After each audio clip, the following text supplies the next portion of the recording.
Grabe naman. Pati dito sa libreng pa-check up may mga dalang bata na mukhang pulube. Tukso ng nurse habang tinitingnan ang babaeng pawisan. Bitbit ang dalawang maliit na bata. Sa dulo ng pila, napako ang tingin ng Dr. Adrian. Namutla siya. Hindi siya maaaring magkamali. Ang babae ay si Lian. Ang dalaga na pinangregalo sa kanya sa bachelor party niya, ilang taon nang nakalipas. Nanigas ang kanyang katawan nang makita ang kambal na mahigpit na yakap-yakap nito. "Doc," bulong ng isang intern sa tabi niya. "Kamukha niyo po yung kambal." Napahawak na lamang si Adrian sa kanyang dibdib. Hindi pwedeng sila yon. Pero sa sulok ng klinik, umiiyak si Lian. Hawak ang birth certificate.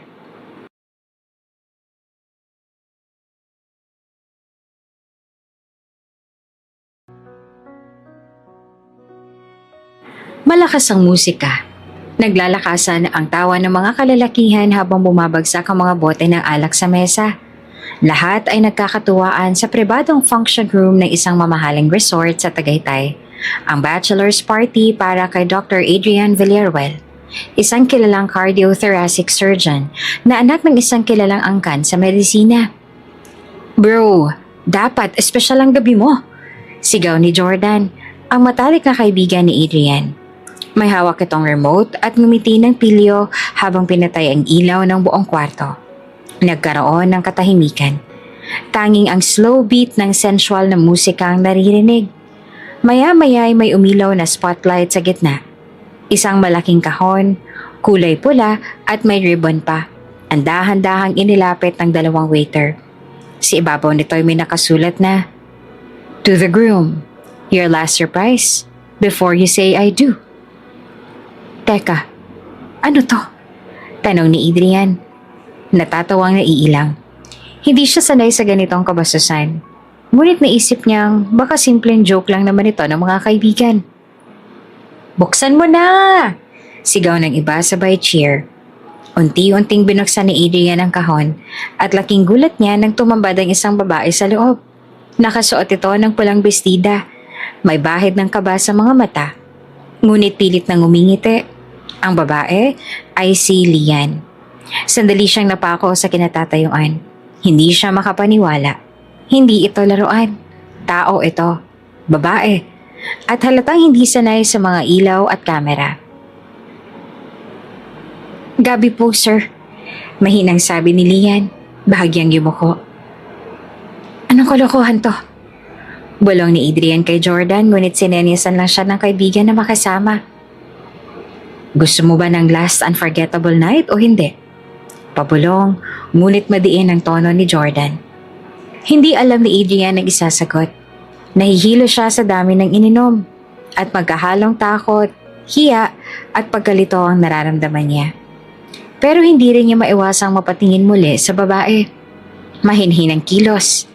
Hindi tulad ng inaasahan sa mga ganitong klaseng regalo. Hindi alam ni Adrian na sa kabilang panig pala ng kwento, si Lian ay hindi basta pumayag. Napilitan lamang siya dahil nasa binggit ng kamatayan ng kanyang ina sa probinsya. Walang pambayad sa operasyon. Walang makapitan. Kaya nang ialok siya ng kakilala ng malaking halaga, kapalit ng isang gabi, pinikit niya ang kanyang mga mata at pumayag. "Please, huwag mo akong saktan," mahinang sabi ni Lian nang sila nalang dalawa sa loob ng suite na binook ng barkada ni Adrian. Napatingin naman si Adrian sa kanya. Halatang hindi sanay ang babae. Hindi ito katulad ng mga escort o dancer na alam niyang pinipilit ng mga tropa niya. Parang ordinaryong babae lang. Payat, may lungkot sa mata at nanginginig ang kamay. "Hindi kita pipilitin," sagot naman ni Adrian. "Hindi ko naman talaga gusto ang ideya na to. Sorry kung pinilit ka rin." Tumango si Lian.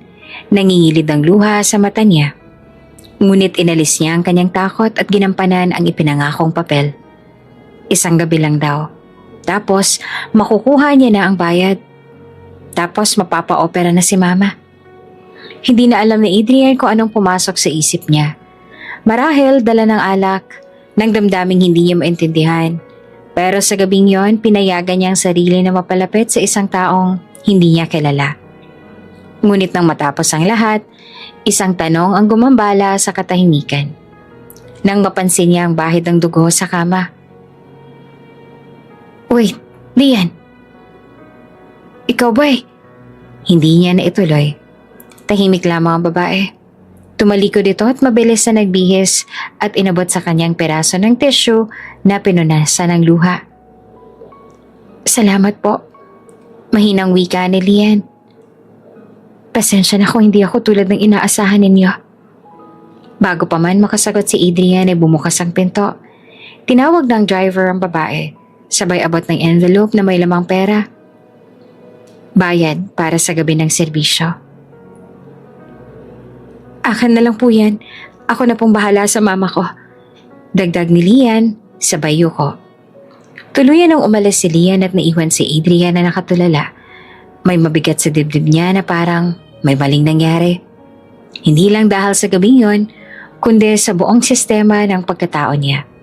At ng gabing yon, kahit siya malapit ng ikasal, isang imahe lang ang hindi mawala sa isip niya.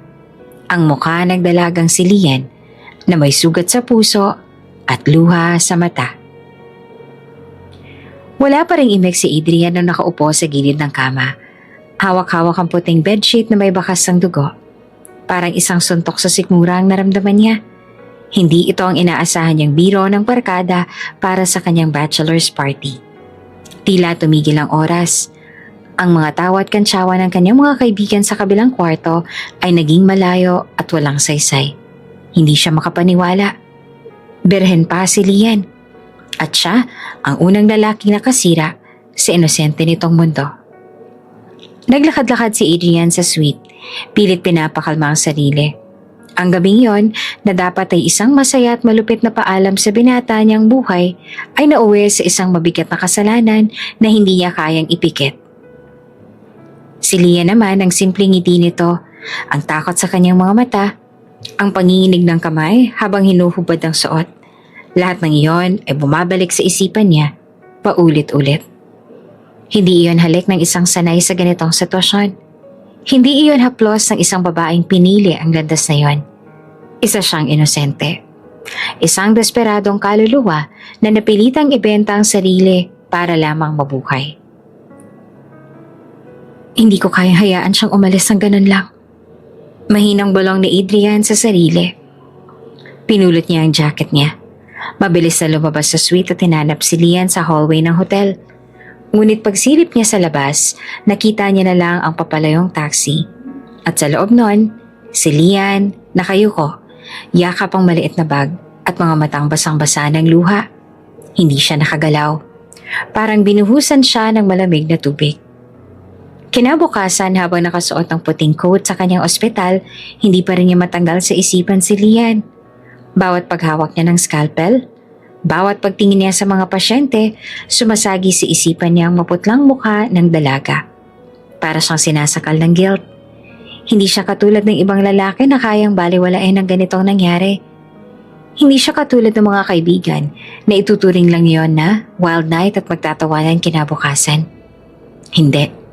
May nasira siya. May pagkataong nadungisan. Gabi ng araw na yon habang nag-iisa siya sa kanyang opisina, nagdesisyon siyang tumawag kay Jordan. "Jordan?" Seryosong boses niya. "Yung babae kagabi, may paraan ba para malaman kung saan siya galing? O paano siya matutulungan?" "Bro, chill ka lang." Tawa ni Jordan sa kabilang linya. "Bayad na yon, walang sabit." "Hindi yun ang punto." Madiin niyang sagot. "Bigyan mo ako ng kahit bank account, magpapadala ako ng pera." "Bro, seryoso ka?" "Oo, hindi ako mapalagay." Tahimik si Jordan saglit bago nagsabi. "O sige, may naiwan siyang account number para raw sa nanay niya. Eto, bibigay ko sa'yo." Sa gabing yun, nagpadala si Adrian ng malaking halaga.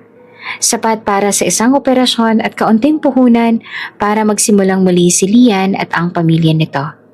Hindi siya naghintay ng kapalit, na hindi siya nag-expect ng pasasalamat. Gusto lang niyang gumaan kahit papaano ang bigat na dinadala niya. Para kay Adrian, iyon ang paraan niya ng pagtubos. Ilang linggo ang lumipas, naging abala siya sa trabaho. Nag-opera, naglektura sa mga medical conferences, nag-attend ng mga preparasyon para sa kasal na hindi niya naman ramdam na masaya. Wala na si Lian sa kanyang mundo. Hindi niya na ito makikita, hindi niya na ito maririnig. Pero sa bawat tahimik na gabi, sa bawat sulip niya sa buwan mula sa bintana ng kanyang kondo, naroon pa rin ang tanong. Kamusta na kaya siya? Napagkamot na kaya ang nanay niya? Masaya na kaya siya ngayon? Isang bahagi sa kanyang nananalangin na sana kahit papaano nabura kahit kaunti ng pera ang pinsalang idinulot niya. Hindi niya alam. Hindi niya alam na ang kapalaran ay magbabalik sa kanila sa isang paraang hindi niya inaasahan.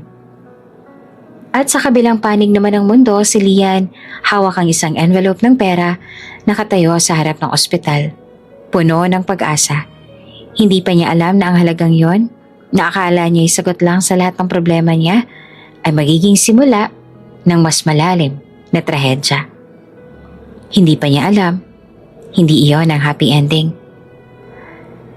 Mainit ang sikat ng araw nang dumating si Lian sa kanilang maliit na baryo sa probinsya.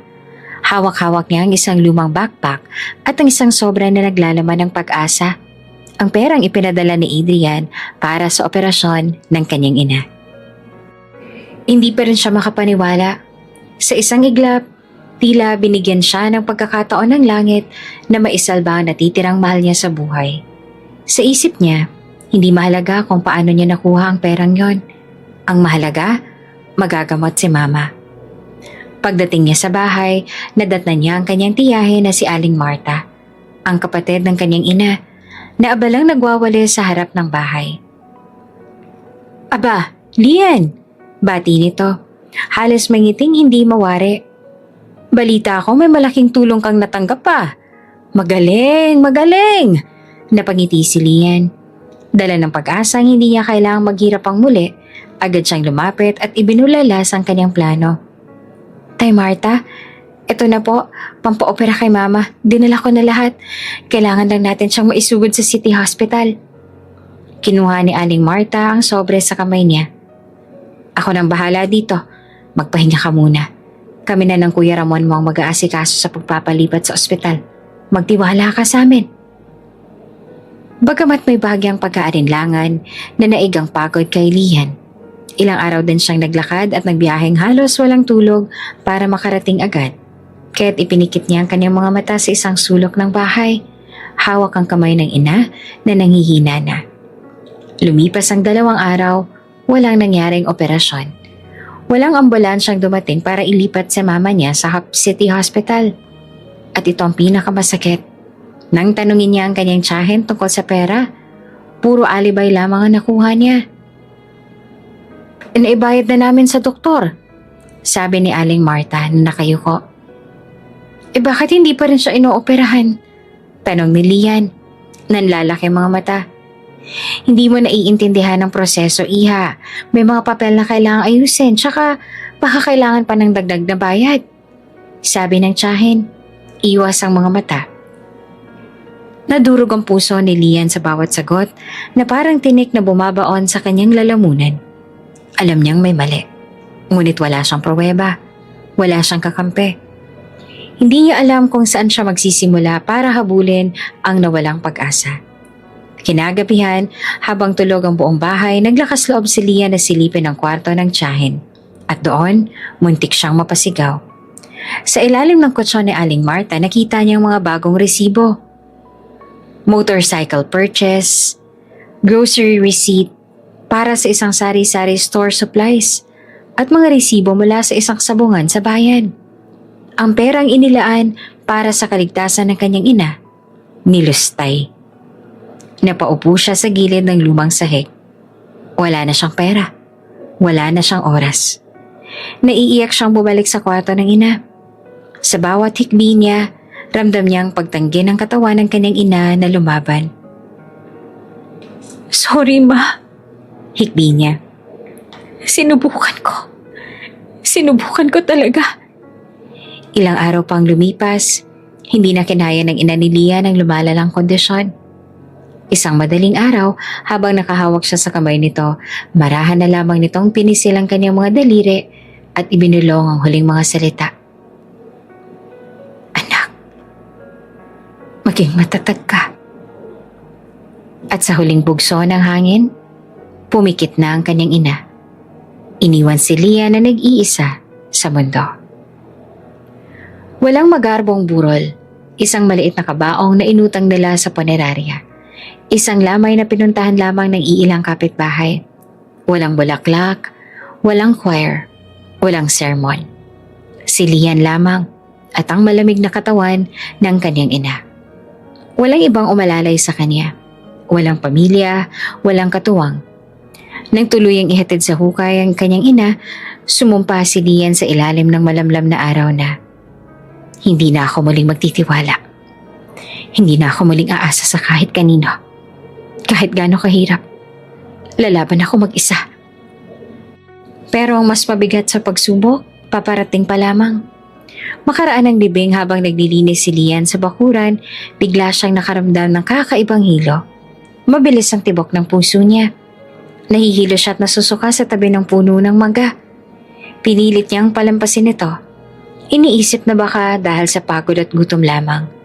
Ngunit paulit-ulit ang St. Tomas. Umaga, tanghali, gabi.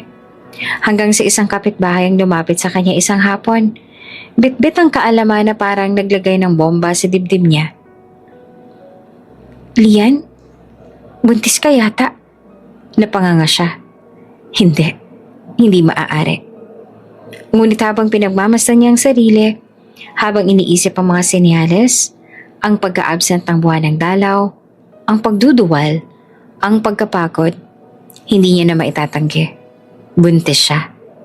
At hindi lang basta buntis. Dahil sa nararamdaman niyang kabigatan sa tiyan, sa konsultasyon sa matandang hilot sa baryo, dalawa ang buhay sa kanyang sinapupunan. Buntis siya ng kambal. Niyakap ni Lian ang sarili habang nakaupo sa ilalim ng puno. Muli siyang umiiyak. Muli siyang nag-iisa. Hindi siya humingi ng tulong kay Adrian. Hindi niya ito binalaan. Hindi siya sumulat. Hindi siya tumawag. Hindi dahil sa galit, kundi dahil sa hiya, sa takot, sa pangakong ginawa niya sa kanyang ina bago ito pumanaw, na magiging matatag siya.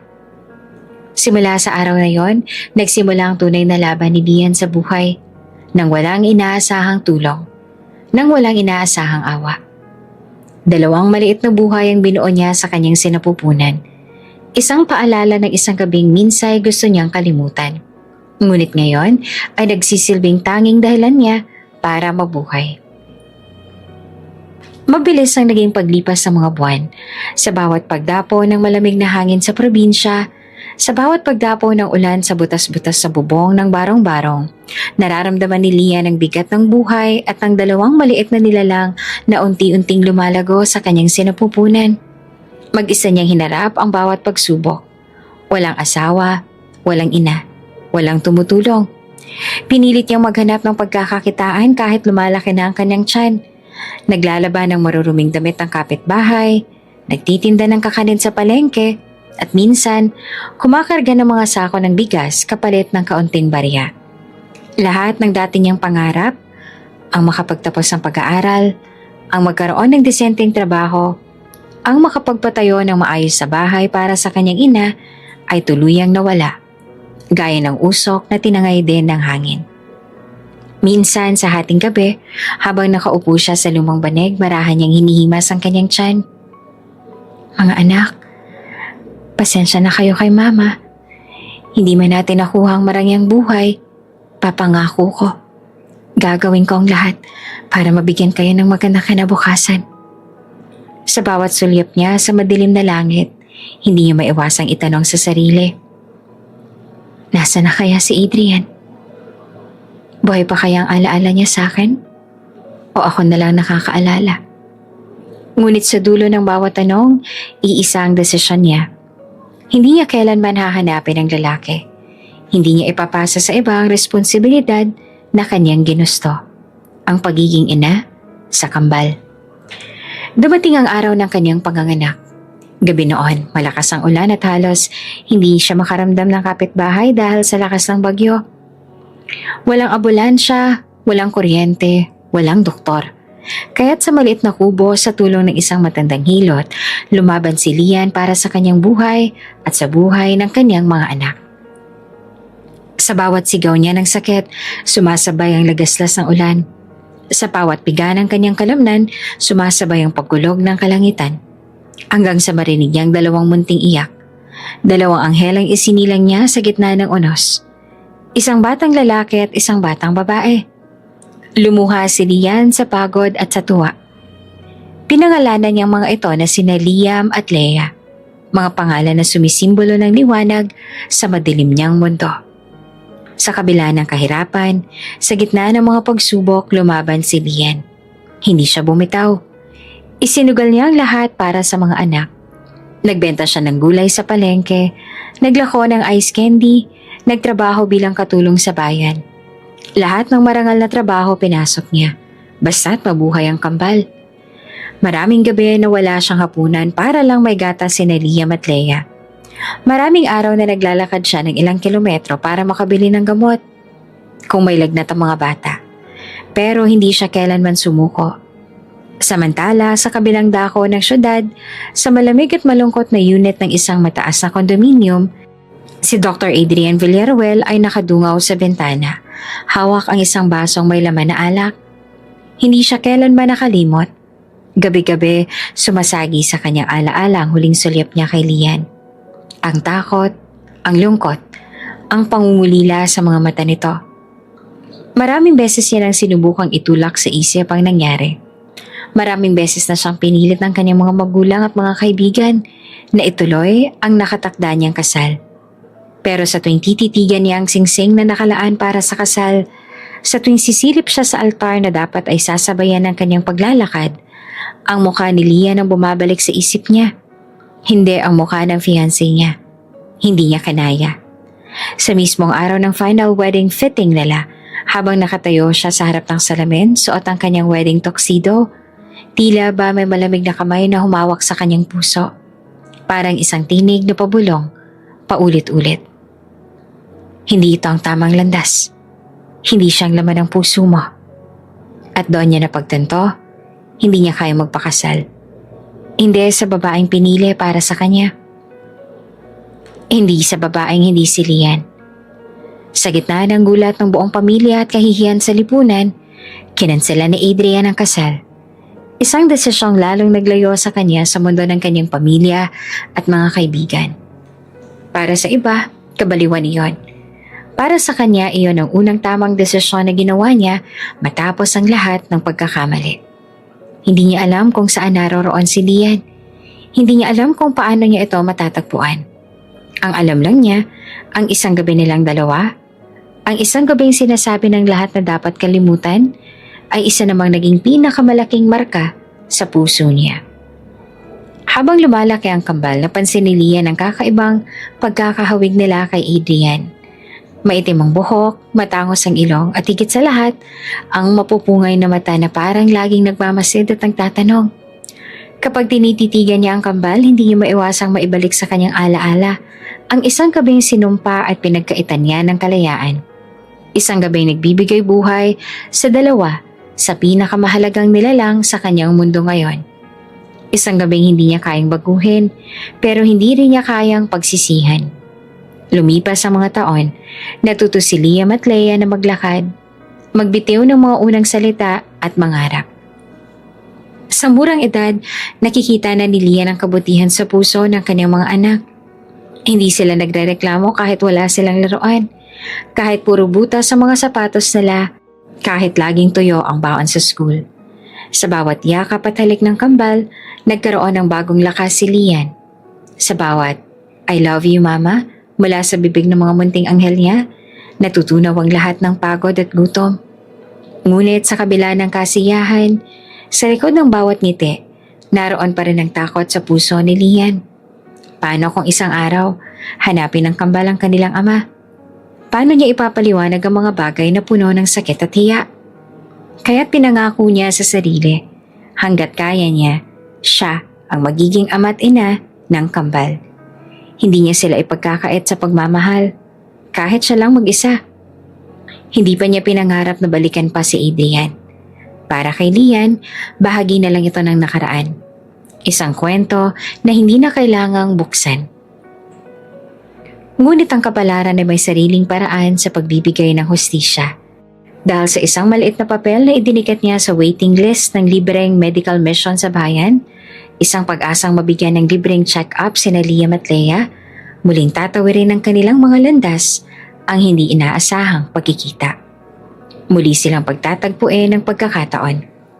Muling mabubuhay ang isang nakabaong alaala at isang lihim na matagal nang nakalibing ang muling huhukay ng tadhana. Mainit ang araw na magsimula ang libreng medical mission sa plaza ng San Rafael. Nagtipon-tipon ang daan-daang tao. Karamihan ng mga bata at matatanda, bitbit ang pag-asang mabigyan sila ng libreng gamot at konsultasyon. Sa dulo ng mahabang pila, nakatayo si Lian. Pawisan, pagod, ngunit hindi umaalis ang matibay na hawak niya sa maliit na kamay ng kambal. Si Liam at Leia, pareho nakasando at kupas na shorts, ay nakatingin sa paligid ng may halong kaba at pagkasabik. Sandali na lang mga anak, konting tiis na lang. Bulong ni Lian habang pinupunasan ng pawisang mukha ng kambal gamit ang lumang panyo. Hindi niya alam na sa araw na ito, babaguhin ng tadhana ang direksyon ng kanilang mga buhay. Sa loob ng malaking tent na itinayo ng ospital, abala si Dr. Adrian Villalwell sa pagre-repaso ng mga medical records. Kasama niya ang mga intern, nurse volunteers at ilan sa mga kapwa-doktor. Kahit maraming taon nang lumipas, hindi pa rin maikakailang karisma niya. Matangkad, matikas at may maamong mukha na maraming nurse ang palihim na sinusulyapan. Ngunit sa kabila ng mga ngiti at tawanan sa paligid, malamlam ang mga mata ni Adrian. Hindi siya lubusang masaya. May bahagi ng kanyang puso na matagal nang hungkag. Isang puwang na hindi mapunan ng tagumpay o papuri. Biglang narinig niya ang bulungan ng dalawang nurse sa gilid. Grabe naman, pati dito sa libreng pa-check up may mga dalang bata na mukhang pulube. Sabay tawa ng isa pa. Napalingon si Adrian, bahagyang nainis sa kawalan ng respeto. Dumako ang tingin niya sa pila at doon ay tila tumigil ang oras para sa kanya. Sa gitna ng mainit na mukha ng mga tao, isang babae ang tumatak sa kanyang paningin. Pawisan, maputla, ngunit hindi maikakailang siya yon. Si Lian. At sa tabi nito, mahigpit niyang yakap ang dalawang munting bata na sa unang sulya pa lamang ay parang salamin ng kanyang kabataan. Namutla si Adrian, naninigas ang kanyang buong katawan. Hindi maaaring magkamali ang puso niya. Doc, mahinang bulong ng isang intern sa tabi niya habang nakatingin din sa kambal. Kamukha niyo po yung kambal. Parang binagsakan ng langit at lupa si Adrian. Napahawak siya sa kanyang dibdib. Pilit pinapakalma ang matinding kabog ng kanyang puso. Hindi pwedeng sila yon. Hindi pwedeng anak niya ang mga batang yon. Ngunit habang tinititigan niya sila, habang pinagmamasan ng bawat galaw ng kambal, ang mga mata, ang pilik mata, ang paraan ng pagngiti ni Liam at Leia, parang isang malinaw na leksyon ng biyolohiya at tadhana ang isinulat sa kanyang harapan. Samantala, si Lian hindi pa rin namamalaya ng nagmamasid sa kanya mula sa loob ng tent. Abala siya sa pag-aalo sa kambal na naiinitan at inaantok na sa haba ng pila. Hindi niya akalain na sa gitna ng pag-asang makapagpa-check up, haharapin niya ang multo ng kanyang nakaraan. Nang malapit na sila sa unahan ng pila, may napansin siyang kilusan mula sa unahan. Isang grupo ng mga doktor ang nagkakagulo. Tila may nangyaring hindi inaasahan. Hanggang sa marinig niyang isang boses na hindi niya inakalang muli niyang maririnig. Lian, isang bulong, ngunit sapat na nayanigin ang kanyang buong mundo. Nag-angat siya ng tingin at doon niya nakita si Adrian. Nakatayo sa gitna ng mga doktor, nakatingin sa kanya na para bang siya lang ang tao sa mundo. Nanlaki ang mga mata ni Lian. Gusto niyang tumakbo. Gusto niyang itago ang kanyang mga anak. Gusto niyang iwasan ang lalaking minsan ay sumira sa kanyang buhay. Pero huli na. Nagmamadaling lumapit naman si Adrian. Nilampasan ng mga pasyente, ang mga nurse, ang mga bantay. Sa harap ng lahat, huminto siya sa harapan ni Lian at ng kambal. Hindi naman makapagsalita si Lian. Hindi rin makapagsalita si Adrian.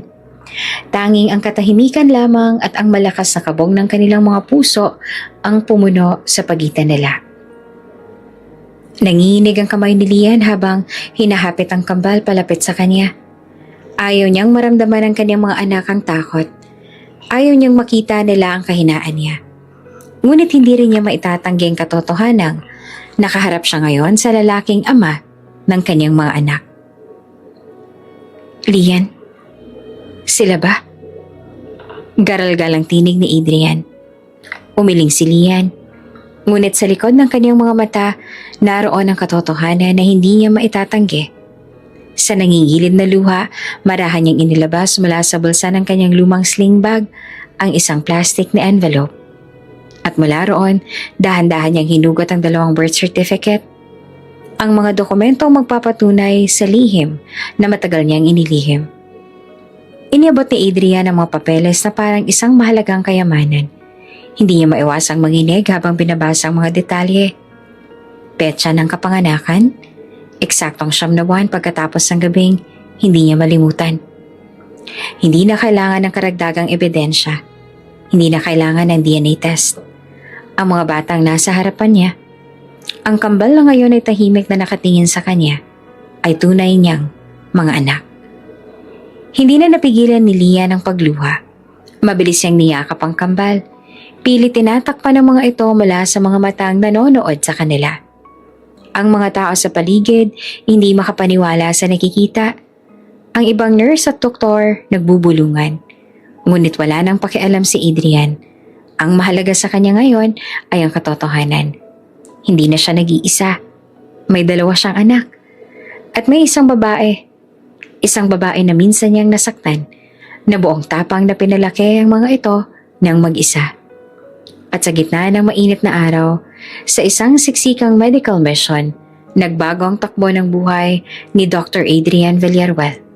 Muli siyang nakahanap ng dahilan para mabuhay. At ito ay nasa harapan niya.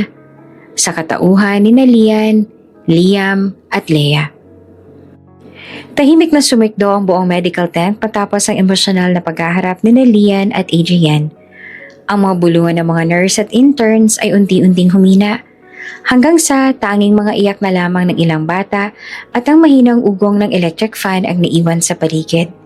Si Lian, yakap-yakap pa rin ang kambal, nakayuko habang si Adrian naman ay nakatayo sa harapan nila. Hawak ang birth certificates ng kambal. Nanginginig ang kamay. Nangingilid ang luha sa mata. Hindi pa rin siya makapaniwala. Hindi ito isang biro. Hindi ito isang maling akala. Sila nga ang mga anak niya. Sina Liam at Leah, bunga ng gabing hindi niya kailanman nakalimutan. Marahan siyang lumuhod sa harap ng kambal. Tinitigan niya sila isa-isa. Si Liam, ang bilugan ng mga mata. Matangos ang ilong. Si Leah, ang manipis ang labi. Marahang nakakunot ang noo at parang nagtataka kung sino ang lalaking ito sa harapan nila. Anak, halos pabulong na sabi ni Adrian. Hindi inaasahang lumuha siya sa harap ng mga estranghero. Napapikit si Lian at pinipigilan ng sariling mapahagulhol. Hindi dapat siya maantik. Pero nang makita niya kung paano maingat hinawakan ni Adrian ang kamay ni Liam, kung paano niyang tinitigan si Leah na may paghangang may halong pagsisisi, hindi niya napigilang mabasag ang pader ng kanyang puso. Lian. Sa wakas, nagsalita si Adrian. Garal-gal ang boses. Bakit hindi mo sinabi? Tumitig si Lian sa kanya. Kita sa mga mata niya ang sakit ng mga taong lumipas. Anong aasahan mo, Adrian? Mahina ang sagot niya. Napupunta ako sa'yo at sasabihin buntis ako matapos ang gabing yun. Sinong maniniwala sa isang tulad ko? Nangilid ang mga luha ni Lian habang nagsasalita. Hindi niya ito balak ilabas sa harap ng maraming tao. Pero ngayon, parang hindi niya na kayang pigilan. Isa lang akong regalo sa bachelor's party mo, Adrian. Sa mata ng lahat, isang gabi lang ako. Isang pagkakamali. Napayo ko si Adrian, puno ng pagsisisi ang puso. Hindi niya alam ang lahat ng pinagdaraanan ni Lian pagkatapos ng gabing yon. Hindi niya alam kung paano nito pinasan ang lahat mag-isa. Habang siya, bagamat hindi rin nakalimot, ay nanatiling abala sa sariling mundo. Kung nalaman ko lang, bulong niya na halos hindi na marinig. Kung nalaman ko lang noon, hindi kita pababayaan. Umiling si Lian at mapait ang ngiti. Hindi mo kailangang sabihin yan ngayon. Wala na tayong magagawa sa nakaraan. Sandali silang nagkatitigan. Tahimik, mabigat. Puno ng mga salitang hindi mabigkas. Mula sa di kalayuan, narinig pa rin nila ang mahihinang bulungan ng mga tao. Anak daw ba niya yun? Ang pogi naman ng doktor. Paano siya napunta sa ganyang babae? Siguro nga bayarang babae yan dati. Napapikit si Lian sa sakit ng mga salitang naririnig. Alam niya namang hindi mawawala ang ganitong uri ng panalait. Alam niyang kahit anong paliwanag, palaging may manghuhusga sa kanya. Ramdam naman ni Adrian ang bawat bulong, bawat mapanuring tingin ng mga tao at sa unang pagkakataon sa matagal na panahon, naramdaman niya ang matinding galit. Hindi kay Lian, kundi sa sarili niya at sa mundong walang habag. Hindi siya nagdalawang isip. Tumayo si Adrian at humarap sa mga nagbubulungan at sa matatag na tinig, nagsalita. Oo, buong lakas niyang sinabi. Narinig ng buong tent. Sila ang mga anak ko. At ang babaeng to, si Lian, ang matapang na nagpalaki sa kanila. Habang ako, na dapat ay kasama nila, wala. Tahimik ang lahat. Walang gumalaw, walang nagsalita. Sino man sa inyo ang walang kasalanan, siya ang unang bumato. Dagdag niya, malamig ang boses. Bumaling siya muli kay Lian. Iniluhod ang sarili sa harap ng kambal at buong pag-iingat na hinawakan ng maliliit na lang kamay. Lian, marahang sabi ni Adrian. Hindi ko alam kung kaya mo pa akong pagtiwalaan. Pero kung papayag ka, gusto kong bumawi. Sa kanila. Sa'yo. Lumuluhang napatingin si Lian sa kanya. Isang bahagi ng puso niya ang gustong tumanggi. Ang gustong itulak palayo ang lalaking minsang nagwasak sa kanyang mundo. Pero sa kabilang banda, sa bawat sulyap niya kay Liam at Leia, na ngayon ay nakatingin kay Adrian na parang instinctively kumakapit.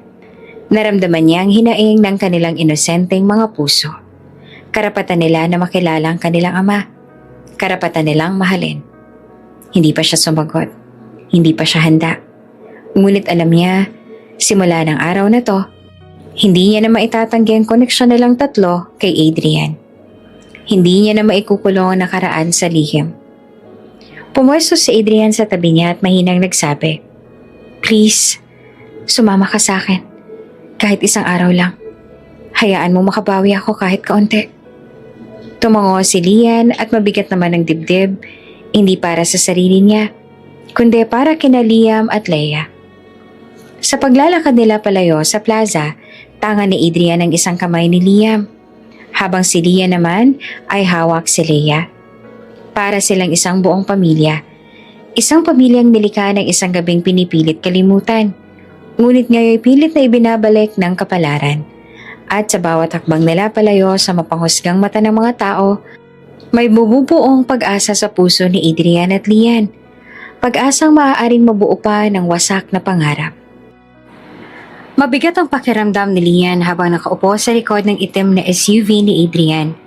Katabi sina Liam at Leia na parehong mahigpit ang kapit sa kanyang mga kamay. Mula sa lumang baryo, ngayon ay patungo sila sa isang lugar na hindi niya kailanman pinangarap papuntahan. Ang mansyon ng pamilyang Villarreal. Tahimik si Adrian habang nagmamaneho.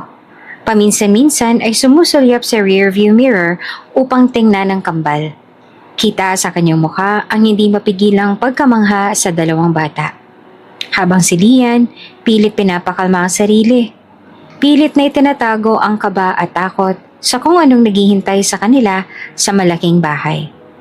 Hindi nagtagal, bumungad sa kanilang tarangkahan ng isang malawak na estate.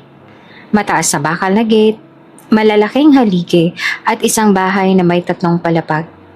Napapalibutan ng malawak na hardin at mamahaling sasakyan. Napakapit si Lian kay Liam at Leia. Sa mata ng isang tulad niya na lumaki sa hirap, ang mansyon ay parang ibang mundo. Isang mundong hindi siya nabibilang. Pagbukas ng gate, sinalubong sila ng mga kasambahay.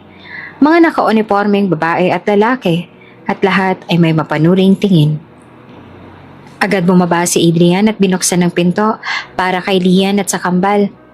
Pinilit niyang ngumiti kay Lian habang pinapalakas ang loob nito. "Halika na, welcome kayo dito." Mahina niyang sabi. Nag-atubili pa si Lian bago bumaba, bitbit ang kambal. Pagpasok nila sa loob ng mansyon, mas lalo siyang nayanig. Marmol ang sahig, may malalaking chandelier sa kisame, at ang bawat sulok ay punong-puno ng mamahaling kagamitan. Mga bagay na hindi niya kailanman naisip na mahahawakan, lalong hindi mararanasan. Tahimik ang mga kasambahay habang nakamasid sa kanila. Isang matandang may postura ang lumapit, si Manang Delia, ang pinakamatagal ng katiwala ng pamilya Villarreal. Bahagyang yumuko ito kay Adrian pero hindi maitago ang pagsipat kay Lian at sa kambal. "Sir Adrian, sino ho mga kasama ninyo?" Malamig ang tanong kahit puno ng ngiti ang mukha. Sasagot na sana si Adrian nang biglang magsalita si Lian. Halos pabulong. "Mga anak niya," mahina niyang sagot. Nakita ni Lian kung paanong napataas ng kilay si Manang Delia at paanong nagbulungan ng ilang mga kasambahay sa sulok.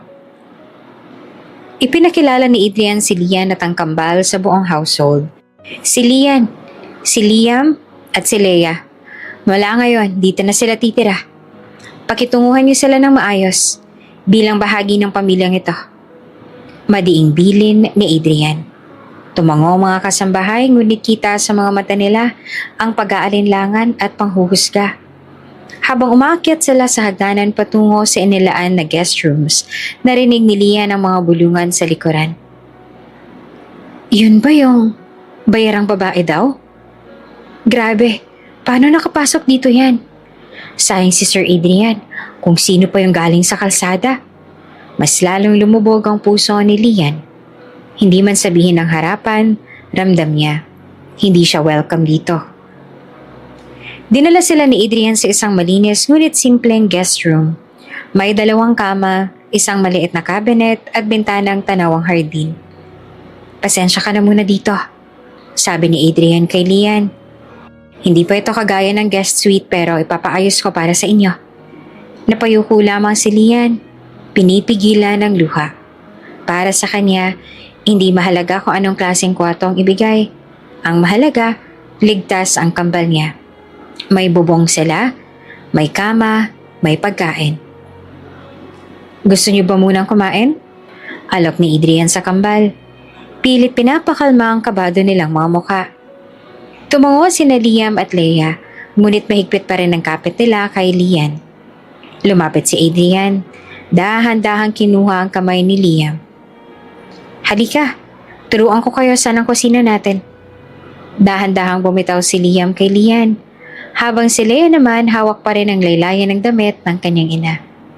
Habang naglalakad sila papunta sa kusina, hindi nakaligtas kay Lian ang malamig na tingin ng ilang kasambahay sa gilid ng hallway. Parang bawat yapak nila ay may kasamang panghuhusga. Sa kusina, pinaganda sila ni Adrian ng sandwich at gatas.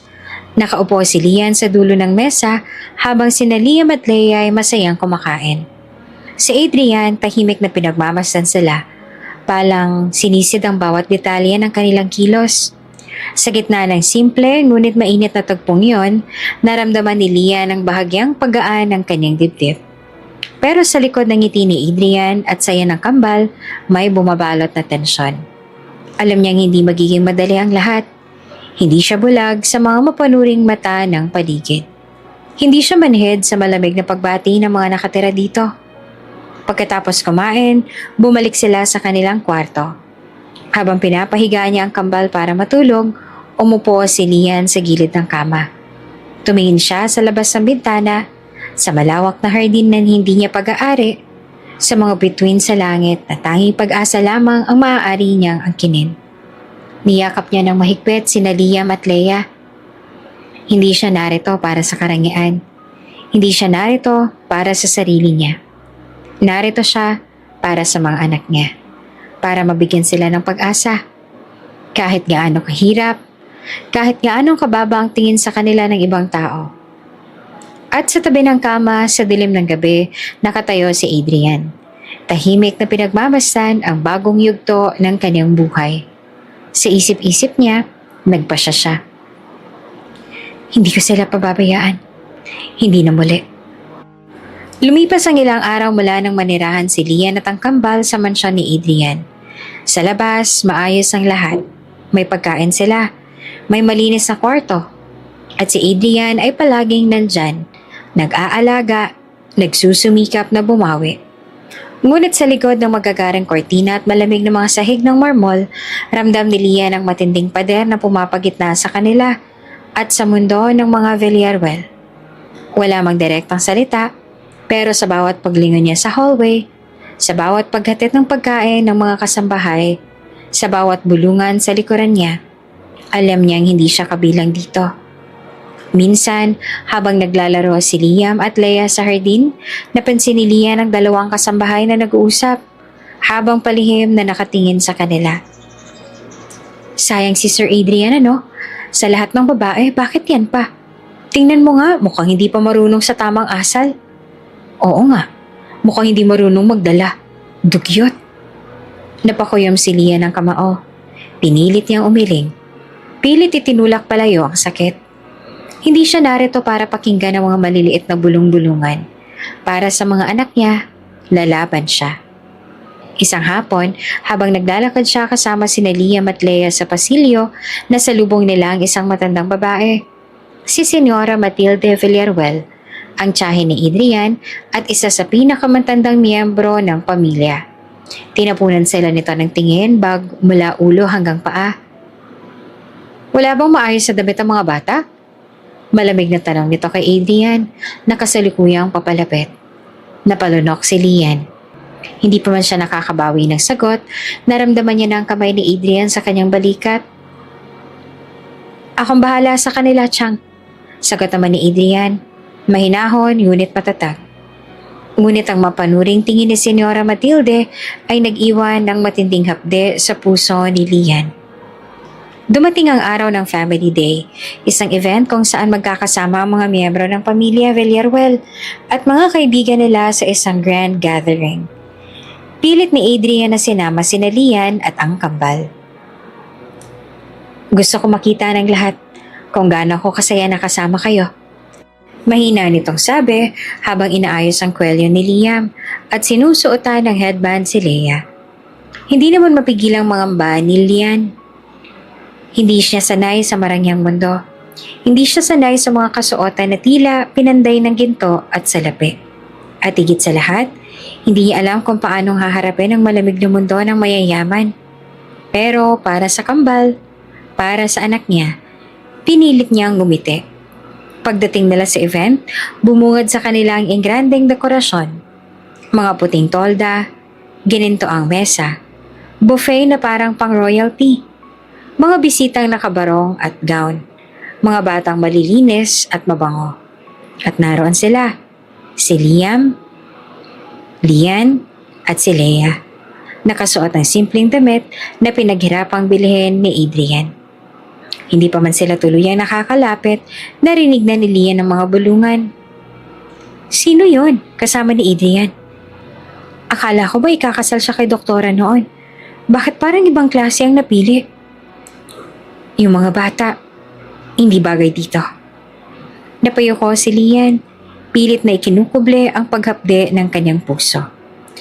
Pinakilala sila ni Adrian sa ilang kaibigan at kamag-anak. This is Lian, sabi niya, proud ngunit ramdamang tensyon sa paligid. And these are my children, Liam and Leia. May ilan na pilit ngumiti. May ilan na halatang napataas ang kilay. At ang iba naman, hindi nag-abala pang itago ang pag-aalangan. Sa gitna ng kasiyahan habang naglalaro ang mga bata sa player area, nakaupo si Lian sa gilid ng garden. Pinagmamasdan ang kambal.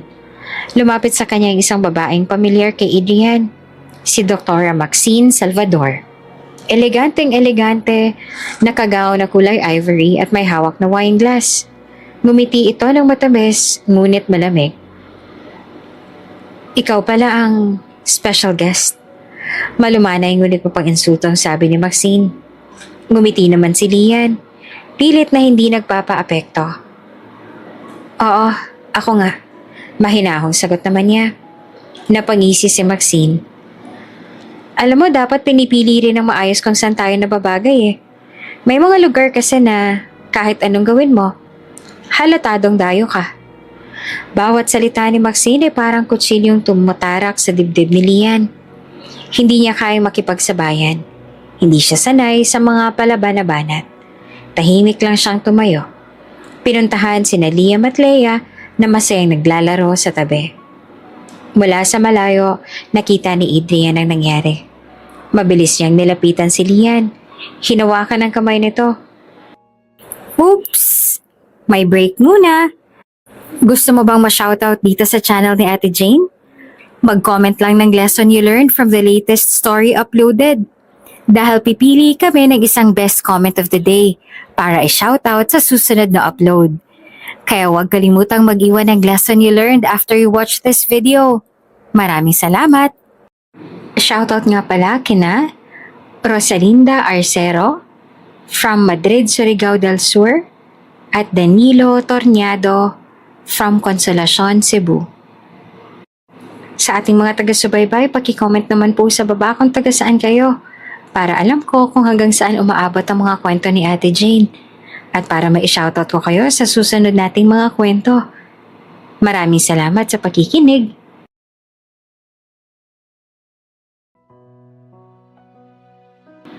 Okay ka lang? Tanong niya, puno ng pag-aalala. Tumango si Lian at pilit ng ngumiti. Ngunit nakita ni Adrian ang bahagyang pagkinang ng luha sa gilid ng mata ng babae. At doon niya lalong pinangakong hindi niya hahayaang apihin ang pamilya niya. Sa gitna ng pagtitipon, tinawag ni Adrian ang atensyon ng lahat. Excuse me, sabi niya, hawak ang mikropono. May gusto lang akong ipaalam. Tumahimik ang lahat, nakatingin sa kanya. Ito si Lian, buong lakas niyang sabi. At ang kambal na sina Liam at Leia, sila ang pamilya ko. Ang mahal ko. Nagulat ang lahat. Maraming nanlaki ang mata. May ilan na hindi napigilang magbulungan. Pero hindi naman alintana ni Adrian ang mga tingin nila. Inilapit niya si Lian at ang kambal sa tabi niya. At sa harap ng lahat, buong tapang niyang niyakap si Lian at ang kambal. Mula sa tabi ng mga bulaklak, nakita ni Lian ang sarili niyang nakatayo sa gitna ng isang mundong hindi niya pinangarap pasukin. Pero sa yakap ni Adrian, naramdaman niyang kahit hindi siya tanggap ng lahat, may isa siyang kakampi.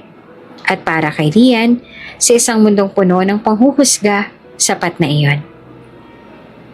Lumipas ang mga araw mula sa Family Day incident, sa kabila ng mga mapanuring mata at malamig na pagtrato ng ibang tao sa paligid nila, nananatili si Lian at ang kambal sa mansyon ni Adrian. At sa bawat araw na lumilipas, hindi na maikakaila ang unti-unting pagbabagong nangyayari sa puso ni Adrian. Hindi lamang dahil sa kambal, na araw-araw nagpapasaya sa kanyang mundo sa kanilang matatamis na tawa at inosenteng yakap. Hindi lamang dahil sa pagkakabuo niya ng isang pamilyang dati ay akala niyang hindi kailanman magkakaroon, kundi dahil kay Lian, ang babaeng buong tapang na hinarap ang mundo para sa mga anak nila, kahit nag-iisa. Madalas siyang abutan si Lian sa kusina, nagtatanggal ng tinik ng isda para sa kambal, o di naman kaya ay nag-aayos sa mga damit nila sa maliit na laundry room sa likod ng mansyon.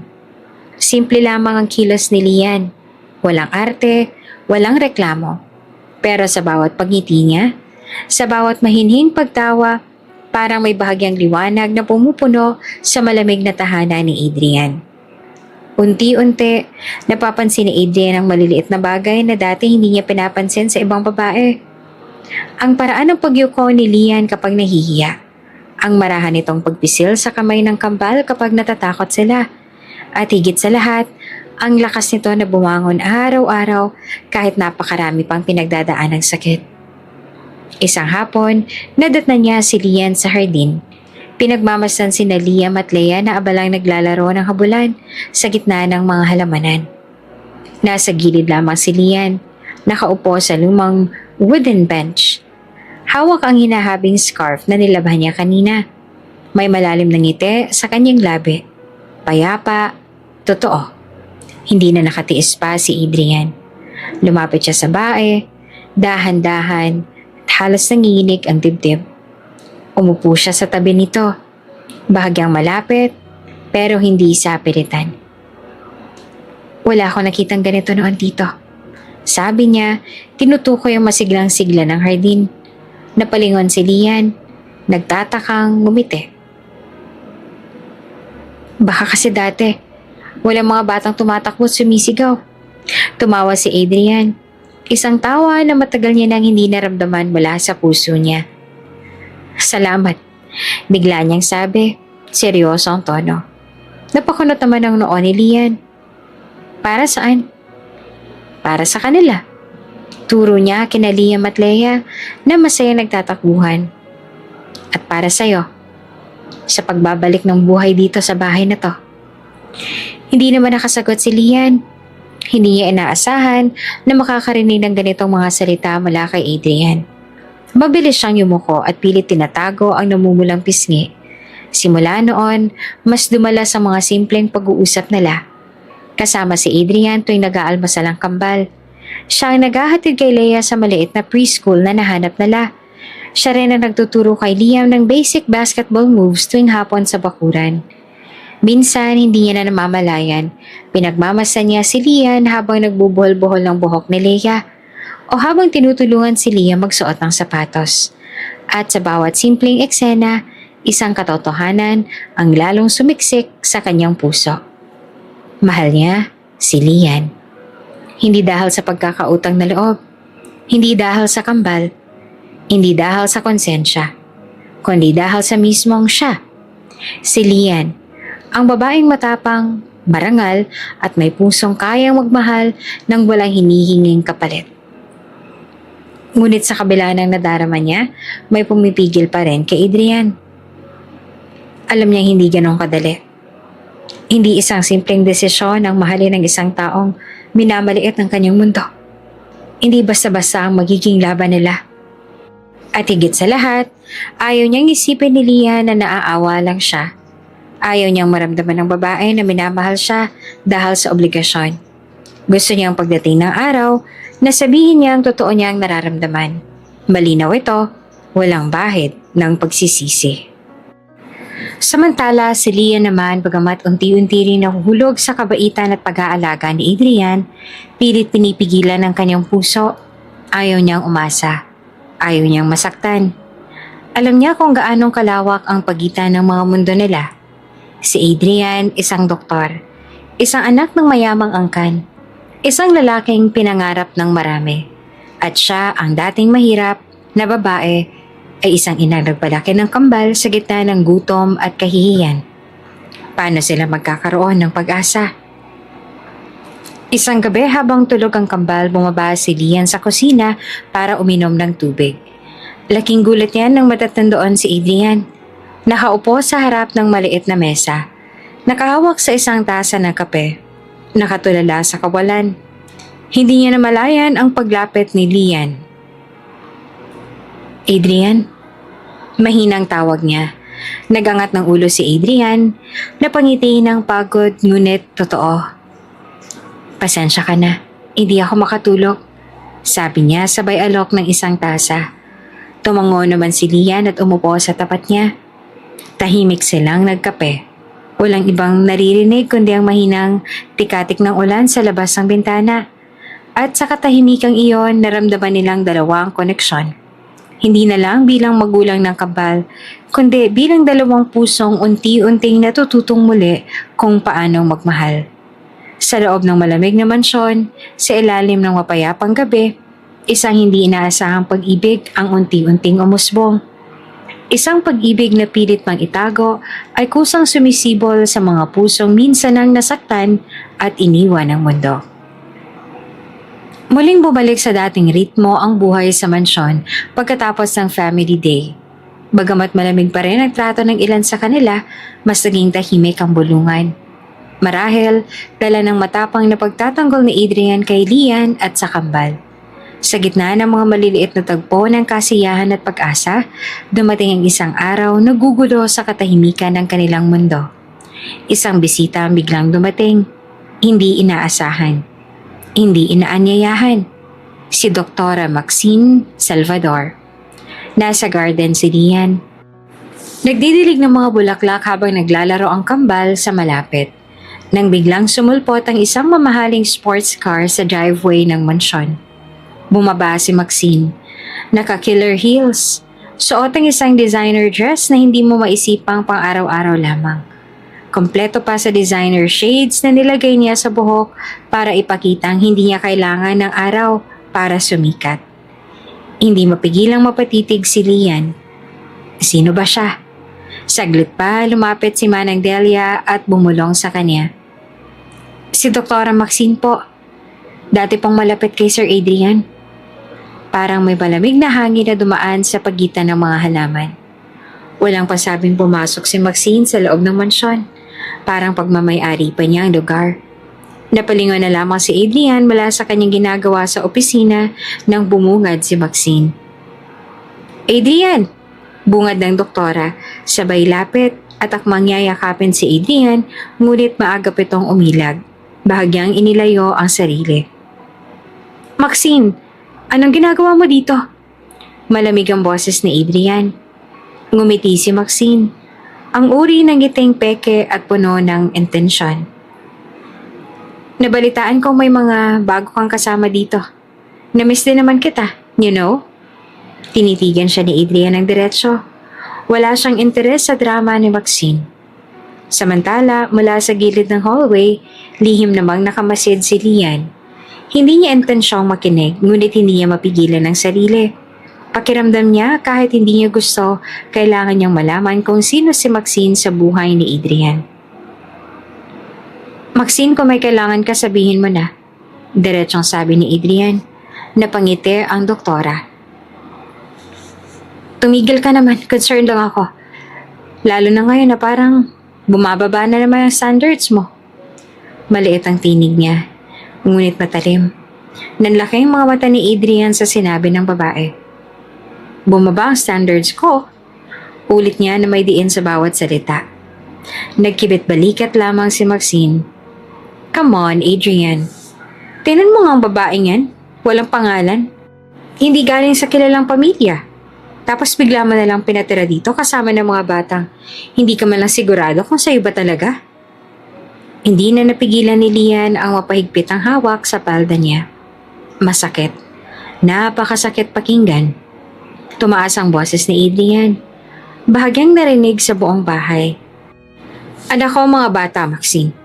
At si Lian, higit pa siya sa karapat-dapat na irespeto mo. Hindi makapaniwala si Maxine sa narinig. Respeto, Adrian? Please, mag-isip ka naman.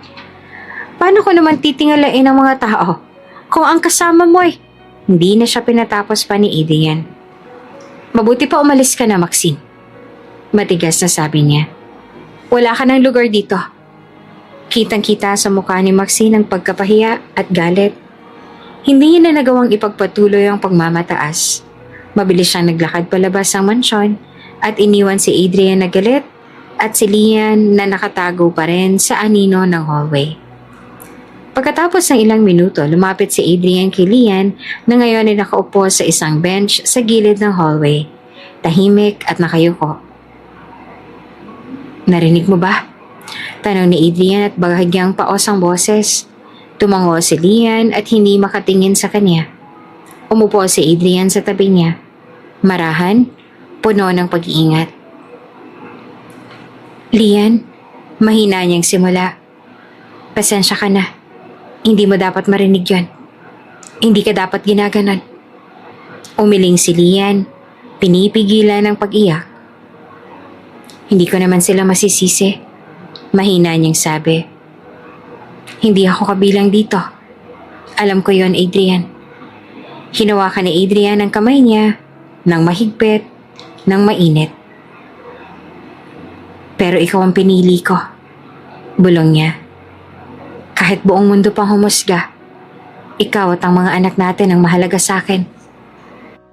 Hindi na napigilan ni Lian ang luhang pumatak sa kanyang pisngi. Hindi siya sanay maramdaman na ipinagtatanggol siya ng ganito. Lalong hindi siya sanay sa ideya na may isang taong pinipili siya kahit hindi siya ang karapat-dapat sa mata ng iba. Pero kahit natatakot siya, kahit maraming alinlangan ng kanyang puso, isang bahagi sa kanyang nagsisimulang maniwala. Baka nga may pag-asa pa sila. Habang pinagmamasa ni Adrian sina Liam at Leia na naglalaro sa hardin, pinisil niya ng marahan ang kamay ni Lian. Hindi kita bibitawan, Lian. Hindi na. At sa mga salitang yon, sa gitna ng mga bulong-bulungan at panlalait ng mundo, isang bagong pangako ang tahimik na nabuo sa pagitan nila. Isang pag-ibig na pinanday sa sakit, pinag-isa ng pagsubok at pinagtibay ng tapang. Mula nang umalis si Dr. Maxine, akala ni Lian ay tuluyan ng titigil ang paghusga sa kanya at sa kambal. Akala niya ay sapat na ang pagtatanggol ni Adrian para tahimik na mabuhay sila sa mansyon. Ngunit mali siya dahil ang pinakamalaking laban niya ay ang hindi pa nagsisimula. Isang umaga habang nag-aasikaso siya ng agahan ni Liam at Leia, nilapitan siya ni Manang Delia. Miss Lian, bulong nito. Pinapatawag ko po sa opisina ni Ma'am Victoria. Si Victoria Villaruel, ang ina ni Adrian. Ang babaeng may hawak sa reputasyon at karangalan ng buong angkan. Agad na sumikip ang dibdib ni Lian. Alam niya, hindi iyon isang imbitasyon para sa kasyual na tsikahan. Maingat siyang pumanhik sa ikalawang palapag kung saan naroon ang opisina ng matriarka ng pamilya. Pagbukas niya ng pinto, bumungad sa kanya si Ma'am Victoria. Nakaupo sa isang malaking silya. Nakaayos ng elegante sa isang pearl-colored na dress suit. May hawak na tasa ng tsaa. Ang mga mata nito, malamig at matalim. Parang isang hukom na huhusgahan ng isang kriminal. Umupo ka, utos nito. Hindi na nag-aksaya ng ngiti o kahit paimbabaw na kabaitan. Tahimik na sumunod si Lian. Pinipigilan ng nanginginig na tuhod. Alam mo kung bakit kita pinatawag? Diretsong sabi ng matanda. Umiling si Lian. Bagamat sa puso niya, alam niyang may kinalaman nito sa relasyon niya kay Adrian. Tumingin si Victoria sa kanya at sa bawat salita nito para siyang hinihiwa ng makitid ngunit matalim na kutsilyo.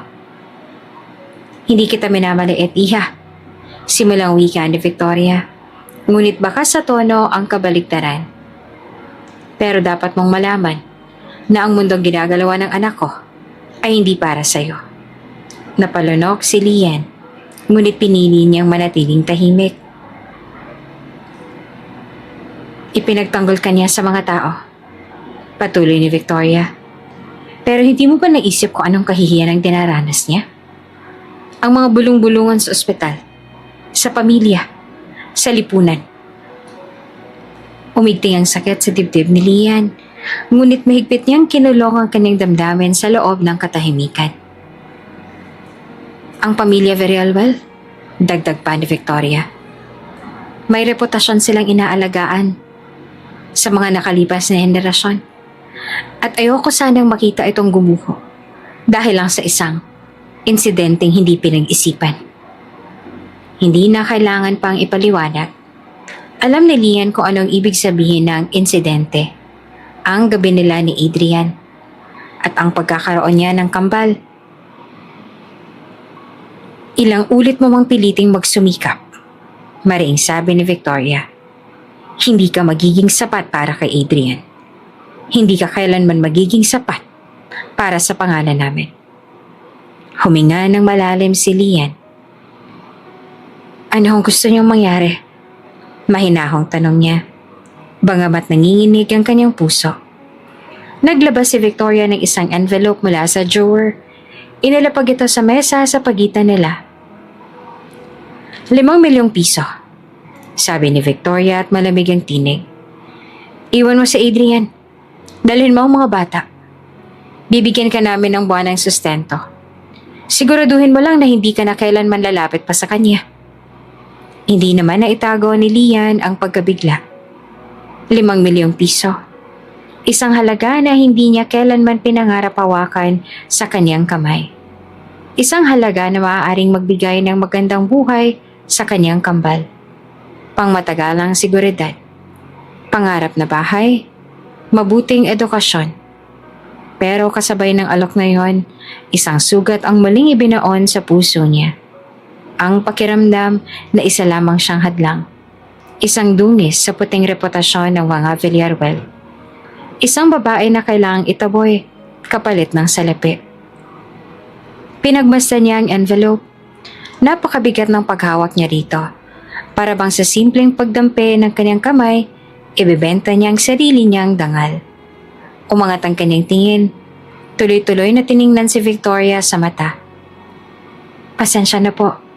Marahan ngunit matatag na sagot ni Lian. Hindi ako nabibili.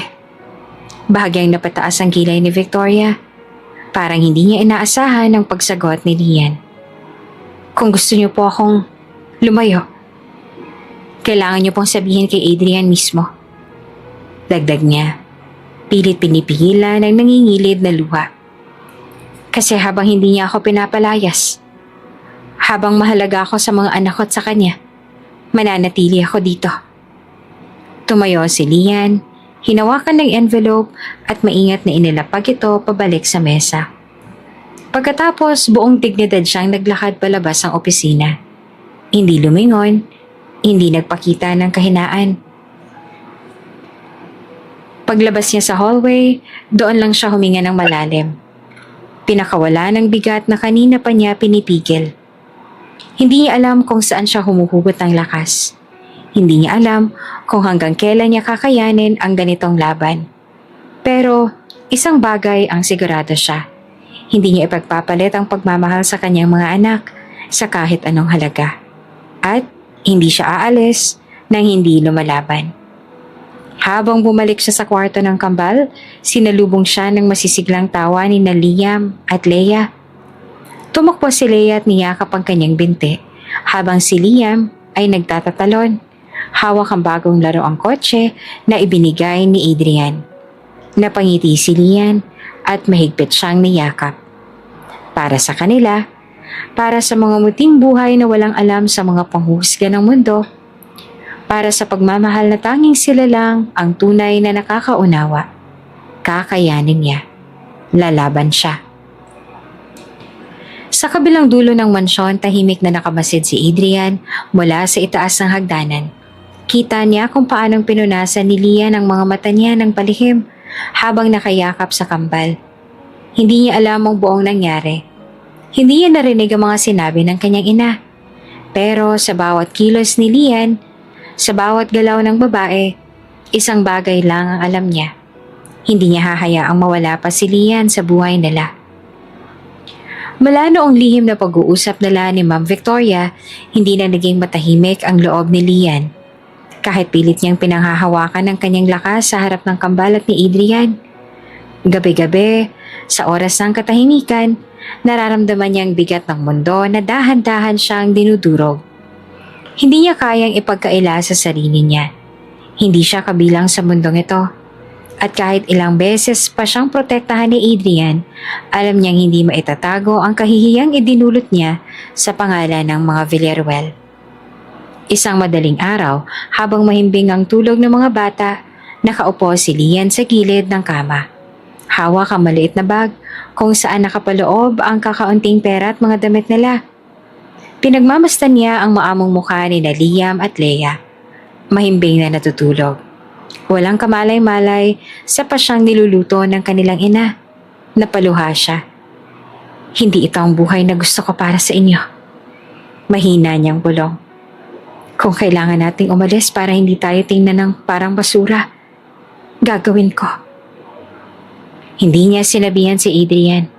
Alam niyang hindi ito papayag. Alam niyang ipipilit itong protektahan sila.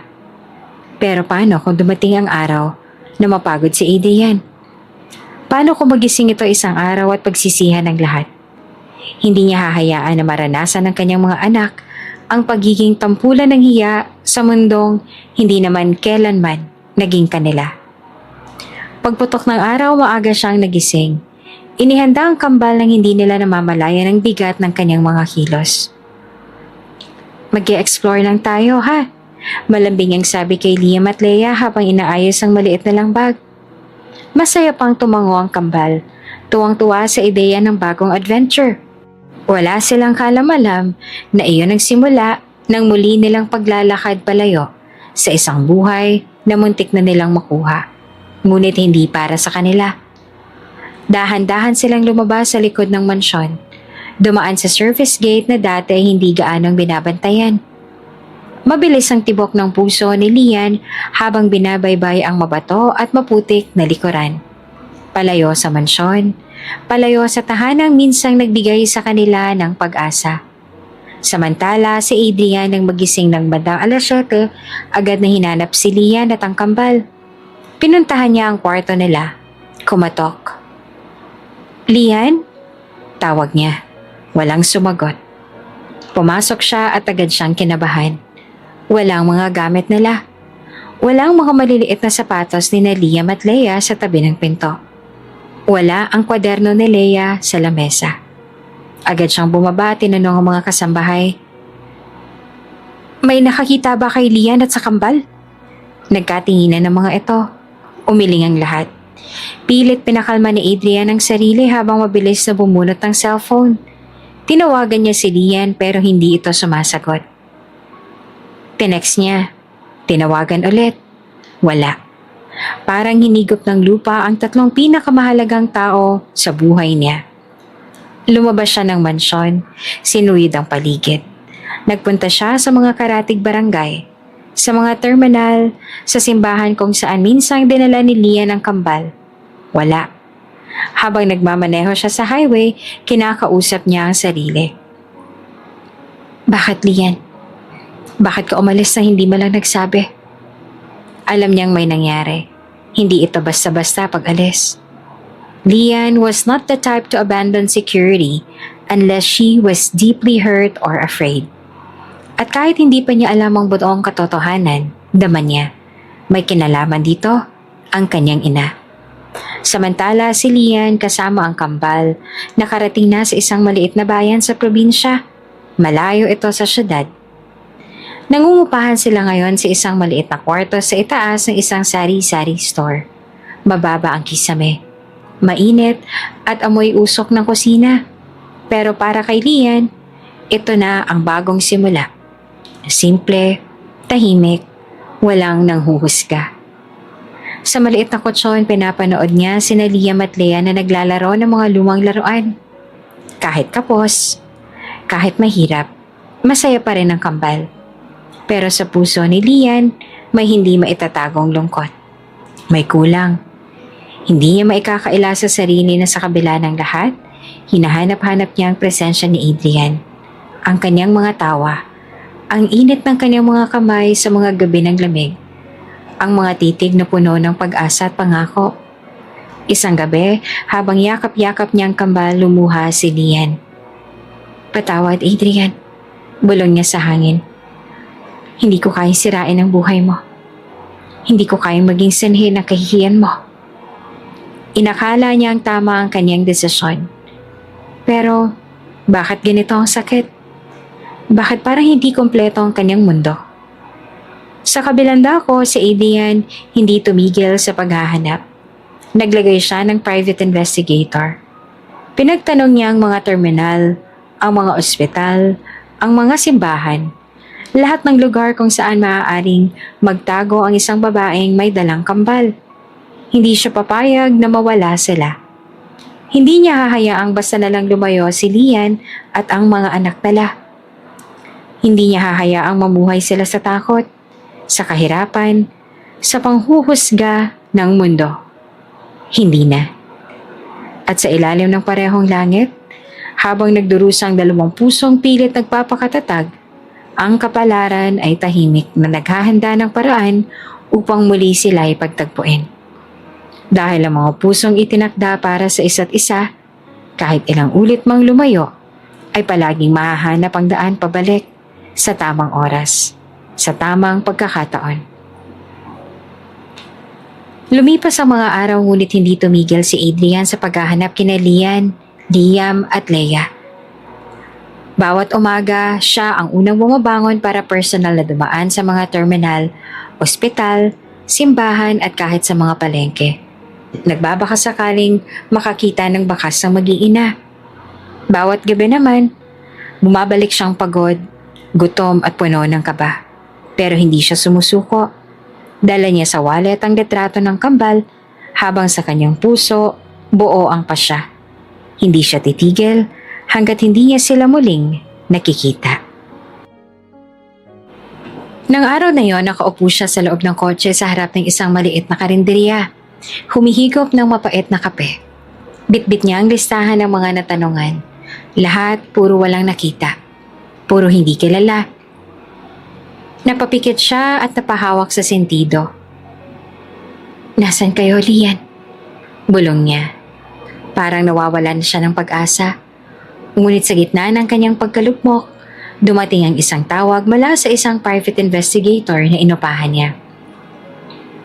"Sir Adrian, may nakuha na po kaming impormasyon," sabi nito. "May nakakita ho sa isang babae at kambal sa isang maliit na bayan, malapit sa San Nicolas." Agad na tumayo si Adrian. Binayaran ng kape at halos lipa rin ang kotse niya patungo sa direksyong iyon. Samantala, sa maliit naman na kwarto, sa itaas ng isang sari-sari store, abala si Lian sa pag-aayos ng paninda habang ang kambal ay naglalaro ng mga lumang kahon at bote. Simple lamang ang buhay nila ngayon. Malayo sa marangyang mansyon, pero naroon ang tawa ng mga bata, ang init ng pagmamahal ng isang ina. Kahit mahirap, kahit kapos, pinipilit ni Lian na maging masaya ang kambal. Hindi niya alam na sa bawat tibok ng puso niya, palapit na si Adrian. Pagdating ni Adrian sa San Nicolas, halos hindi siya makapaniwala sa itsura ng bayan. Maliliit ang mga bahay, maraming naglalakad sa putikang kalsada. Mga batang nakapaa at mga naglalako ng gulay sa gilid ng daan. Pero hindi siya tumigil. Isa-isa niyang tinanong ang mga tendera, mga driver ng tricycle, mga nagtitinda ng kakanin. Hanggang sa isang matandang ari ang nagsabi, yung babaeng may kambal? Nakatira dyan sa taas ng tindahan ni Aling Sita." Agad siyang nagpasalamat at halos tumakbo patungo sa direksyong itinuro. Pagtapat niya sa maliit na tindahan, lumakas ang kabog ng kanyang dibdib. Andun ba sila?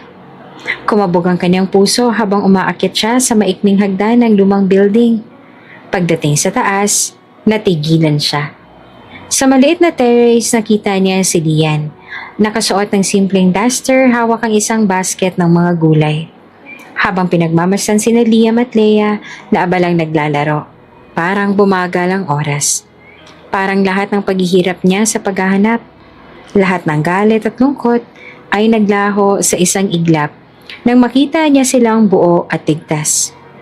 Hindi agad siya lumapit.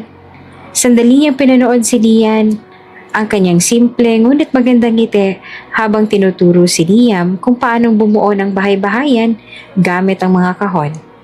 Para kay Adrian, iyon ang pinakamarikit na tanawing nakita niya sa buong buhay niya. Nang maramdaman ni Lian ang presensya ng isang tao, napalingon siya, at nang magtagpo ang kanilang mga mata, tila natunaw ang lahat ng depensa ni Lian. Napatayo siya. Yakap ang kambal sa instinct. Parang nais tumakbo. Ngunit hindi siya kumilos. Hindi siya makagalaw. Dahan-dahang lumapit si Adrian para bang natatakot siyang biglain si Lian. At nang makalapit siya, tumigil siya sa ilang hakbang sa harap nila. Hindi siya nagsalita agad. Tanging ang mga mata niyang nagsalita, puno ng pag-aalala, pagsisisi at matinding pananabik. Lian, basag na ang boses ni Adrian. Please, huwag mo akong layuan. Nangilid na ang luha sa mga mata ni Lian. Ayaw niyang umiyak. Ayaw niyang ipakitang marupok siya. Pero nang makita niya ang mukha ni Adrian, hindi galit, hindi pagkusga, kundi dalisay na pagmamahal at pagnanais na bubuuin muli sila. Hindi niya na napigilan. Mahalaga ka sa akin, Lian. Dagdag ni Adrian at isang hakbang pang lumapit. Mahalaga kay Liam at Leia. Mahalaga ka sa buhay ko. Lumuhod si Adrian sa harap nila, kasabay ng pagpikit niya ng mahigpit. Para bang pinipilit iwaksi ang lahat ng sakit at takot na bumalot sa kanilang nakaraan. Dinala mo ang buhay ko, Lian. Mahinang sabi niya. At hindi ko hahayaang mawala pa kayo ulit. Naiiyak na rin si Lian. Wala siyang narinig kundi ang katotohanan sa bawat salita ni Adrian. Wala siyang nakita kundi ang isang lalaking handang itaya ang lahat para sa kanila. Si Liam at Leia na hindi luwas maintindihan ang bigat ng sitwasyon, masayang lumapit kay Adrian. Daddy! Sigaw ni Liam habang niyakap ang daig ni Adrian.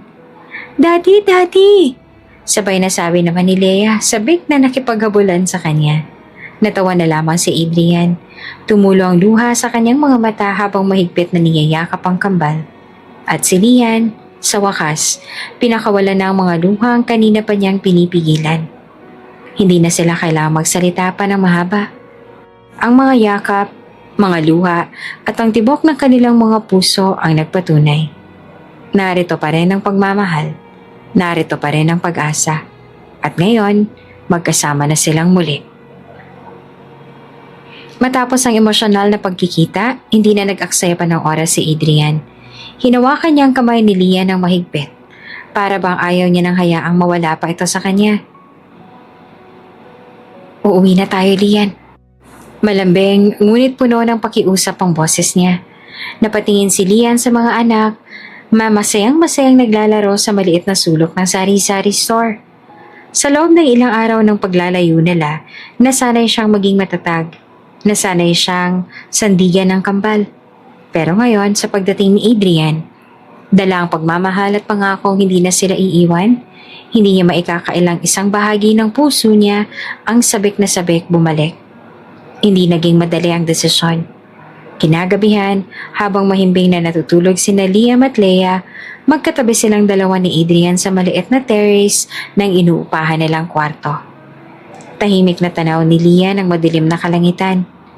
Wala siyang imik habang nilalaro ang isang lumang pendant na palaging suot niya. Isa sa ilang alaala ng kanyang ina. Bakit mo ginagawa to, Adrian? Mahinang tanong niya. Halos isang bulong sa hangin. Napalingon naman si Adrian sa kanya at seryoso ang mga mata. Dahil mahal kita. Sagot niya nang walang pag-aalinlangan. Hindi kita kayang mawala ulit, Lian. Hindi ko kayang ituloy ang buhay ko na wala kayo ni Liam at Leia. Napayo ko si Lian. Pinipilit pigilan ang pagdaloy ng luha. Hindi ganon kadali, Adrian. Aniya, hindi mo alam ang sinasakripisyo mo. Umiling si Adrian. Hinawakan ang kamay niya. Alam ko. Buong tapang na sagot niya. Alam kong hindi madali. Alam kong haharap tayo sa pandalait. Sa paghusga, sa mga hindi matatanggap ng mundo. Tumingin siya ng diretso sa mga mata ni Lian. Pero wala akong pakialam dahil ikaw ang mundo ko. Bumuntong hininga si Lian. Napatingin siya kay Adrian, sa lalaking handang isugal ang pangalan at karangalan para sa kanya. Nakita niya ang karapatan, ang tapang, at higit sa lahat, ang pag-ibig na matagal niya ng pinangarap. Ngunit akala niya'y hindi para sa kanya. Ngunit may isa pang takot ang bumabagabag sa kanya. Pero paano ang pamilya mo? Tanong niya na halos lumabas ang tinig.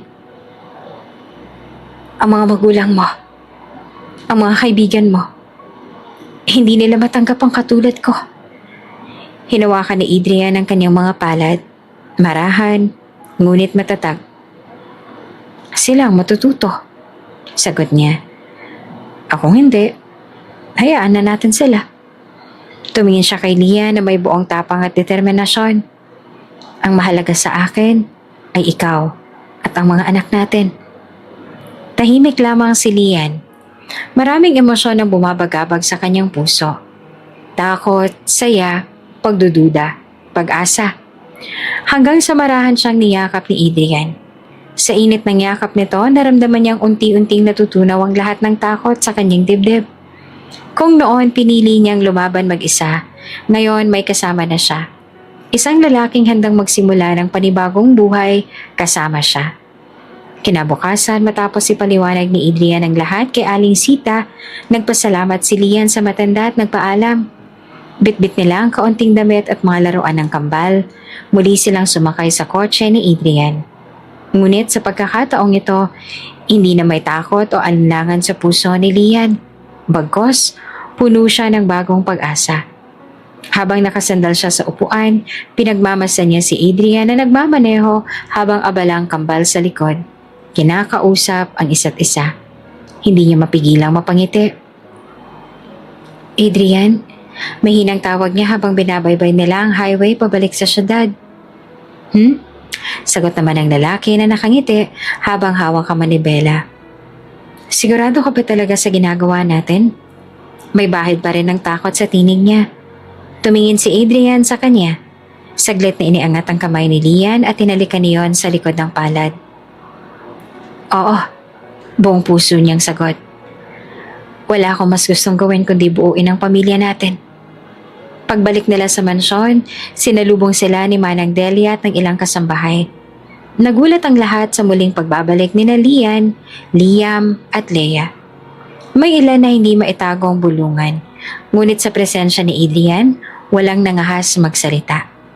Pinagutos ni Adrian na ayusin ang dating guest room ni Lian para gawing tunay na kwarto ng pamilya nila. Hindi na panandalian. Hindi na pansamantala. Ito na ang bago nilang simula. Habang tinutulungan ni Lian sina Liam at Leia na iayos ang mga gamit nila, hindi niya mapigilang mapangiti. Hindi dahil maganda ang kwarto, hindi dahil maganda ang mansyon, kundi dahil sa wakas, naramdaman niyang may lugar siya sa buhay ni Adrian. Hindi na siya bisita, hindi na siya dayuhan. Isa na siyang bahagi ng tahanan. Makalipas ang hapunan, habang naglalaro sina Liam at Leia sa sala, nilapitan ni Adrian si Lian sa veranda. Tahimik silang tumingin sa kumukuti-kutitap ng mga bituin sa kalangitan.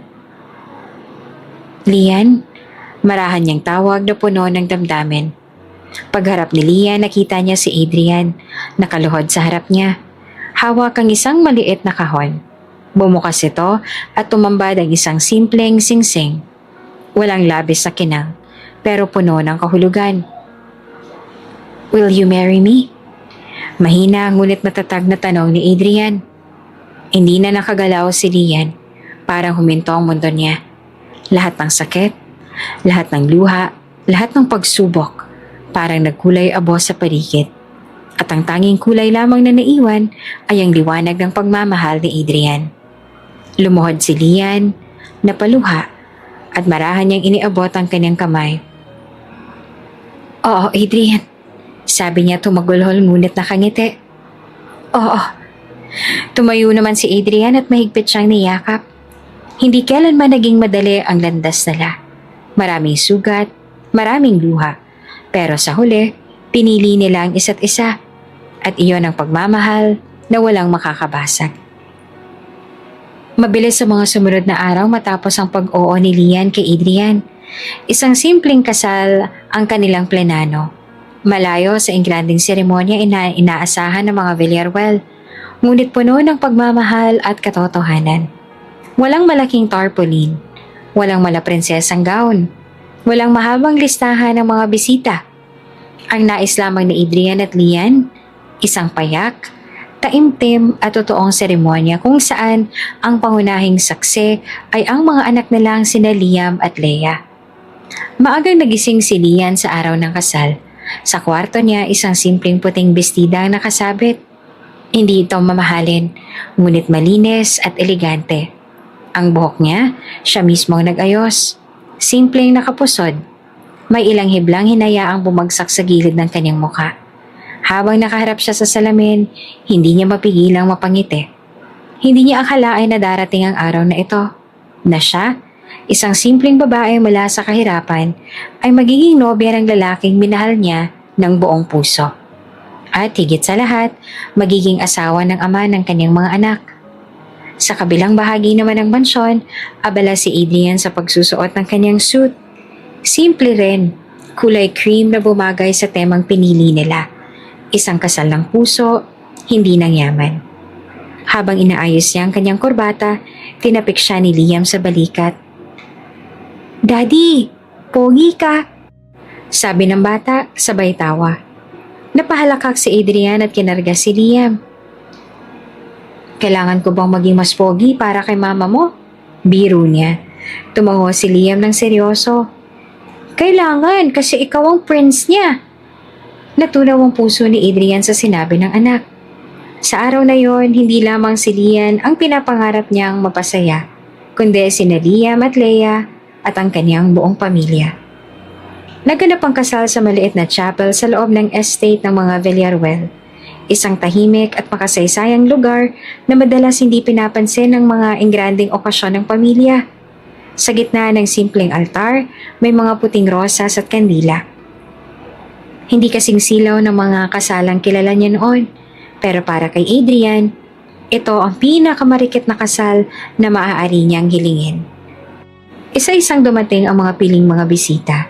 Naroon sina Manang Delia at ang ilang kasambahay na naging success sa pagbabago ng buhay nila. Naroon ang ilang kaibigan ni Adrian at mga tunay na nakakakilala sa kanyang puso, hindi sa kanyang apelyido. At naroon sina Liam at Leia na pareho ring naka-white at may hawak na maliit na bouquet. Sabik na sabik nang hinihintay ang kanilang mama sa aisle. Nang tuluyan ang pumasok si Lian, lahat ng matay nakapako sa kanya. Napakaganda niya sa simpleng puting bestida. Wala siyang suot na mamahaling alahas. Wala siyang make-up na mabigat. Natural, totoo, mahal. At sa mata ni Adrian, walang sino man ang mas maganda pa kay Lian. Hindi niya mapigilang mapaluha habang nakatitig sa babae ngayon ay magiging katuwang niya na sa buhay. Habang naglalakad si Lian sa aisle, hawak ang kamay ni Liam at Leia para silang isang buong pamilya na ipinagtagpong muli ng tadhana. Sa bawat takbang, nilalampasan nila ang lahat ng sakit, takot at hinanakit.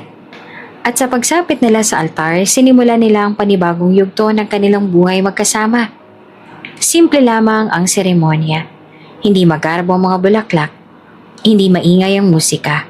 Hindi mahaba ang sermon ng pare. Pero bawat salita ay bumabaon sa puso ni Lian at Adrian.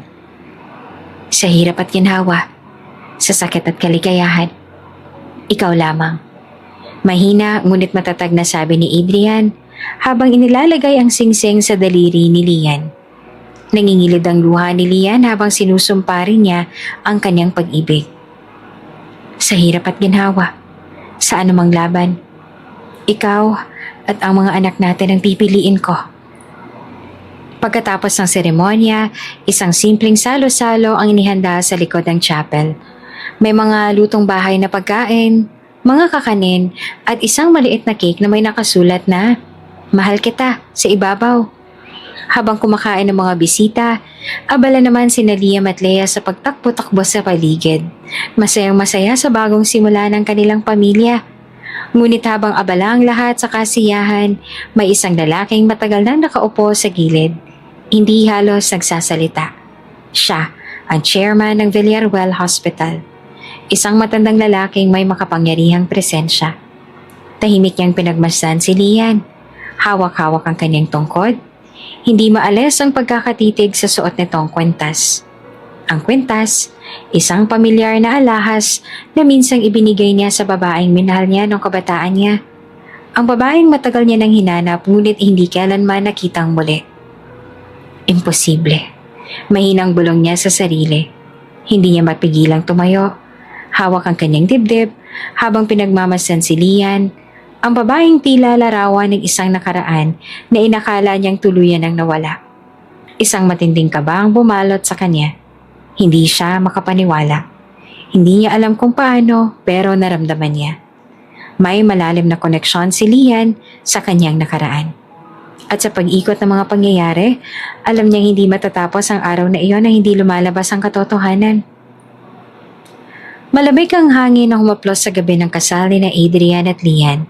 Sa likod ng kasiyahan at tawanan ng mga bisita, isang kakaibang tensyon ang bumabalot sa paligid ng maliit na kapilya. Isang tensyon na iilang tao lamang ang nakaramdam. Si Chairman Villaruel na matagal nang hindi sumisipot sa mga pampamilyang pagtitipon ay nandoon. Tahimik na nakaupo sa isang sulok, nanonood. Pero hindi siya narito para magdiwang. Narito siya dahil sa isang bagay. Isang bagay na muling gumising sa isang bahagi ng kanyang nakaraan. Habang abala si Adrian sa pakikipag-usap sa mga bisita, hindi niya na napansin ang paglapit ng kanyang lolo sa direksyon ni Lian. Tahimik, mabagal ang hakbang ng matanda. Hawak ang kanyang tungkod habang hindi naman maalis ang titig sa kwentas na nakasabit sa leeg ng bagong kasal. Isang kwentas na hindi basta alahas. Isang kwentas na may nakaukit na maliit na letra. Isang disenyo na siya mismo ang nagpadesenyo, mahigit 30 taon na ang nakalilipas. Isang kwentas na minsan niyang inaabot sa babaeng minahal niya noon, ngunit nawala na lamang kasabay ng pagkakahiwalay nila. Nasa gilid ng maliit na hardin si Lian. Pinagmamasan sina Liam at Leia habang masayang nagtatakbuhan. Hindi niya naman napansin ang paglapit ng chairman hanggang sa halos ilang hakbang na lang ang pagitan nila. "Miss," tawag ng matandang lalaki. Malalim ang boses ngunit nanginginig. Napalingon si Lian. Nagulat siya nang makita ang matandang may mapupungay na mata at otoridad sa kilos. Ngumiti siya ng magalang. "Magandang gabi po." Hindi agad nakasagot ang chairman. Tila binabalikan niya sa alaala ang isang peraso ng nakaraan. "Ang kwentas mo?" Mahinang sabi nito, halos isang bulong. "Saan mo nakuha yan?" Napatingin si Lian sa kanyang suot. Hindi naman niya ito tinatago. Isang lumang kwentas na palaging suot ng kanyang ina. Isinabit ito sa kanya ng kanyang ina sa ospital bago ito pumanaw, kasabay ng huling habilin. "Anak, ingatan mo ito. Ito ang tanging alaala ng tunay mong pinagmulan." "Sa mama ko po," sagot ni Lian na may pag-aalangan. "Iniwan niya po ito sa akin bago siya pumanaw." Nanlaki ang mga mata ng chairman. Parang nahilo siya sa narinig. "Anong pangalan ng iyong ina?" Nanginginig ang boses nito. Napakunot naman ang noo ni Lian. Hindi niya maintindihan ang bigat ng pag-uusap. "Rosana?" Mahina niyang sagot. "Rosana Cruz?" Parang binuhusan ng malamig na tubig si Chairman Villaruel. Napahawak siya sa kanyang dibdib. Pilit pinapakalma ang sarili. "Rosana?" Bulong niya.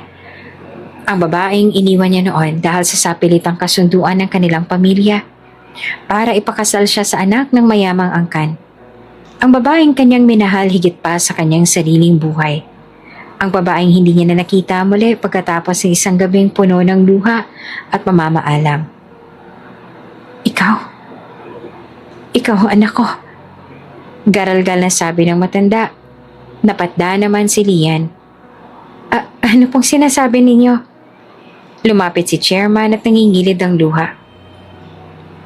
"Ikaw ang anak ko, Lian. Anak kita kay Rosana." Hindi naman makapagsalita si Lian. Hindi siya makagalaw. Hindi niya alam kung paanong tatanggapin ang mga salitang yon. Sa mga sandaling yon, lumapit si Adrian kasama ang kambal. Napansin niya ang tensyon sa pagitan ni Lian at ang kanyang lolo. "Lolo, ano pong nangyayari?" Tumingin ang chairman kay Adrian, pagkatapos ay kay Lian. "Sila," turo niya sa kambal. "Ang mga apo ko." Tahimik si Adrian, naguguluhan sa bilis ng mga pangyayari. "Si Lian," sabi ng chairman, halos hindi makapaniwala.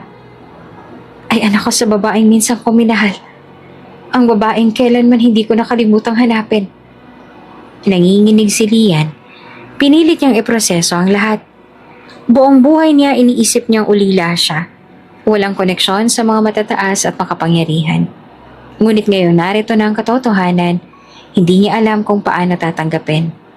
Hinawakan ni Chairman Villaruel ang kamay niya. Marahan. Pasensya ka na anak. Kung alam ko lang na nabubuhay ka. Matagal na kitang hinanap. Lumuhod siya sa harap ni Lian, sa harap ng lahat ng bisitang nakatingin at buong pagpapakumbabang humingi ng tawad. Pinagkaitan kita ng karapatan. Pinagkaitan kita ng pangalan. Pero ngayon, kung papayag ka, nais kong itama ang lahat. Hindi na napigilan ni Lian ang luhang kanina pa niya pinipigilan. Tumulo ang mga ito habang mahigpit niyang niyakap si Liam at Leia. Hindi niya alam kung anong mararamdaman. Galit? Saya? Pangungulila? Isa lang ang malinaw sa kanya. Hindi siya nag-iisa. Hindi na siya bastang babae lamang na dinadahas ng kapalaran. Isa siyang anak. Isang anak na sa wakas, natagpuan na rin ang kanyang tunay na pinagmulan. At habang pinagmamasa ni Adrian ang tagpong yon, ang muling pagkabuo ng isang nawawalang pamilya, lalong tumibay ang pangako sa puso niya. Hindi niya minahal si Lian dahil sa dugo nito o sa pangalan. Minahal niya ito dahil ito si Lian. At ngayon, higit kailanman, handa siyang ipaglaban ang babaeng mahal niya sa ngalan ng pagmamahal at karapatan nitong maging masaya. Sa loob ng maliit na kapilya, lumaganap ang katahimikan matapos ang revelasyon ng chairman. Lahat ng bisita, kasambahay at maging sina Adrian at Lian ay tila natigilan. Hindi makapaniwala sa narinig. Ang dating tingin nila kay Lian, ang babaeng minamaliit, hinuhusgahan, itinuturing na hindi bagay sa mundo ni Adrian ay unti-unting nagbago. Ngunit para kay Lian, hindi ganon kadali ang lahat. Tumayo siya, nakayakap pa rin kay Liam at Leia habang hawak ang kwentas na ngayon ay tila mas mabigat kesa dati. Kung anak niyo po ako, mahina ngunit matapang na sabi ni Lian. Bakit ngayon lang? Bakit ngayon lang ninyo kami nahanap? Huminga ng malalim si Chairman Villaruel. Tinanguan si Adrian. Bago na upo sa isang upuang kahoy. Doon, sa harap ng lahat, nagsimula siyang ikwento ang kasaysayang matagal nang nakalibing. Matagal na, simula na sabi ng matanda. Noong ako'y kabataan, minahal ako si Rosana. Isang simpleng dalaga. Hindi siya galing sa mayamang angkan. Nag-init ang mga mata ni Chairman sa mga alaala. Pinangarap naming magsama. Bumuo ng pamilya. Ngunit tutol ang aking pamilya. Para sa kanila, dapat akong ikasal sa isang babae na makakapagpalawak ng negosyo at kayamanan ng aming angkan. Hindi na napigilan ng ilan sa mga bisita ang mapabuntong hininga. Alam nilang uso noon ang mga kasal na bunga ng kasunduan, hindi pagmamahal. Pilit nila kaming pinaghihiwalay. Patuloy ni Chairman, ang boses niya ay puno ng pagsisisi. Pinagbantaan nila si Rosana. Sinabihan siyang kung hindi siya lalayo, ipapadukot siya at ipapatapon. Napapikit si Chairman, ninamnam ang sakit ng alaala. At dahil mahal niya ako, siya ang kusang lumayo. Iniwan niya ako para hindi ako mapahamak, para hindi ko kailangang pumili sa pagitan niya at ang pamilya ko. Huminga siya ng malalim bago nagpatuloy. Matapos siyang mawala, pinilit akong ikasal sa iba. Binuo ko ang buhay ko. Oo, pero hindi ko kailanman nalimutan si Rosana. Sa bawat taon na lumipas, naghanap ako. Nagpadala ako ng tao. Pero tila nawala siya sa mundo. Tumingin siya kay Lia na puno ng lungkot ang mga mata. Hanggang sa araw na to, nang makita ko ang kwentas na yon. Ang kwentas na ako mismo ang nagbigay sa kanya bilang simbolo ng aming pagmamahalan. Hindi na napigilan ni Lia nagluhang dumaloy sa kanyang pisngi. Buong buhay niya, akala niya ay iniwan sila ng kanyang ama. Akala niya siya ay bunga ng kasalanan, ng kahihiyan. Pero ngayon sa kwento ng chairman, napagtanto niya ang katotohanan. Siya ay bunga ng pagmamahalan. Isang pagmamahalan na sinira ng kasakiman ng mundo. Lumapit ang chairman kay Lian. Mabagal dahil sa katandaan, ngunit puno ng determinasyon. Anak, sabi niya at halos namamalimos. Alam kong hindi ko na maibabalik ang mga taon na nawala. Pero kung papayag ka, nais kong itama ang pagkukulang ko. Marahang inabot niya ang isang maliit na kahon mula sa kanyang bulsa. Pagbukas niya rito, naroon ang isang lumang dokumento. Isang certificate of acknowledgement na may nakasulat. Inaako ko si Lian Rosana Cruz bilang aking lehitimong anak. May pirma ito ng chairman at mga saksi. Nanginginig ang mga kamay ni Lian habang tiningnan ng dokumento. Isang simpleng papel, ngunit sa kanya, ito ay simbolo ng isang bagay na matagal nang ipinagkiit sa kanya. Pagkilala, pamilya, karapatan. Sa gilid ng kapilya ng mga bisitang minsang umalipusta kay Lian ay hindi makatingin ng diretso. Ang babaeng pinagtatawanan nila noon bilang bayarang babae ay hindi lang asawa ng isang doktor. Siya rin pala ang tunay na tagapagmana ng isang makapangyarihang pangalan. Hindi nila alam kung paano harapin ang katotohanan. Hindi nila alam kung paanong bawiin ang mga pandalait na ibinato nila. Samantala si Adrian naman, tahimik lamang na nakatayo sa tabi ni Lian. Hindi siya nagbago ng tingin sa babae. Hindi siya nagbago ng nararamdaman. Para sa kanya, kahit ano pang dugong tumadaloy kay Lian, kahit anong pangalan ang dala niya, isa lang ang mahalaga. Siya, si Lian, ang babaeng minahal niya noon pa man. Lumapit si Adrian kay Lian, hinawakan ang kamay nito at marahan siyang hinalikan sa noo. Ano man ang lumabas ngayon, bulong niya. Walang mababago sa atin. Mahal kita, Lian. Hindi dahil sa kung sino ka, kundi dahil ikaw ang bumuo sa buhay ko. Tumulong muli ang luha ni Lian. Ngunit sa pagkakataong to, hindi na dahil sa sakit at takot, kundi dahil sa labis na kaligayahan. Sa huling bahagi ng seremonya, humarap si Chairman Villaruel sa mga tao. Ipinagmamalaki ko ang anak ko, buong tapang niyang pahayag. Ipinagmamalaki ko si Lian Villaruel, ang aking tunay na tagapagmana. Napalakpak ang iilang tunay na kaibigan at kakampi ni Adrian, at sa ilalim ng malamig na buwan, sa gitna ng malamlam na ilaw ng kapilya, isang panibagong kabanata ang sinimula nila. Hindi na puno ng kahihiyan o pagdududa, kundi puno ng pagmamahal, pagtanggap, at bagong pag-asa. Isang linggo matapos ang revelasyong yumanig sa mundo ni Lian, opisyal nang ipinakilala siya ni Chairman Villaruel sa lahat bilang kanyang anak at tagapagmana. Hindi lamang sa loob ng ospital kundi sa buong alta sosyedad na minsang tumingin sa kanya bilang isang walang pangalan. Ngayon, siya na si Lian Villaruel.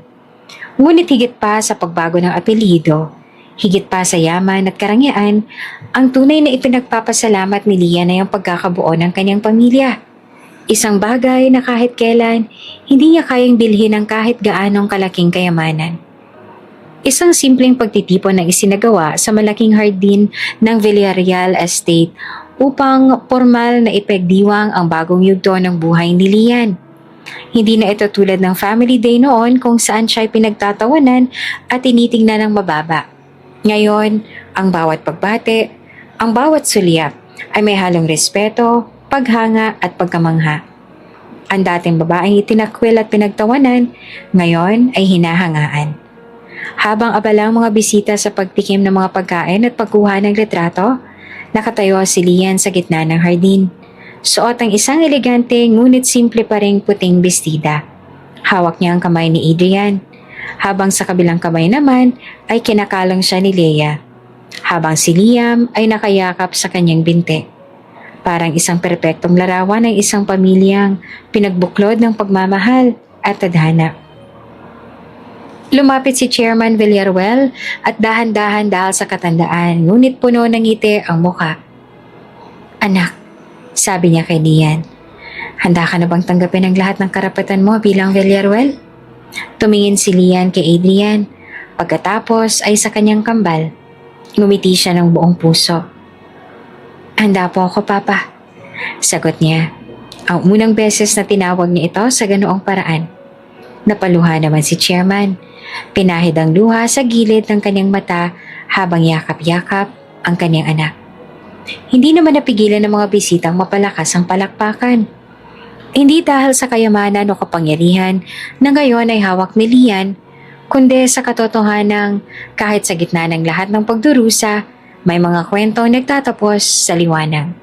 Kwento ng pagbawi, kwento ng pag-ibig, kwento ng isang babaeng hindi bumitiw sa kanyang dignidad, sa kabila ng lahat ng panlalait at sakit.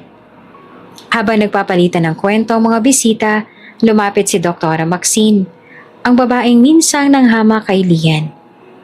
Bitbit ang pilit ng ngiti, nagpakumbaba siya sa harap ni Lian. Pasensya na sa lahat, Mrs. Villaruel, sabi niya, bahagyang yumuko. Hindi naman nagmataas si Lian, hindi siya nagmalaki. Bagkus ay ngumiti siya at mahinang tumango. Ang nakaraan ay nakaraan na, sagot niya. At sa sagot na yon, lalo siyang hinangaan ng lahat. Hindi siya naging mapagiganti, hindi siya naging mapagmataas. Naging totoo siya sa kanyang sarili. Isang Lian na marunong magmahal at magpatawad. Sa isang sulok ng garden, habang naglalaro ang kambal, magkatabi sina Lian at Adrian.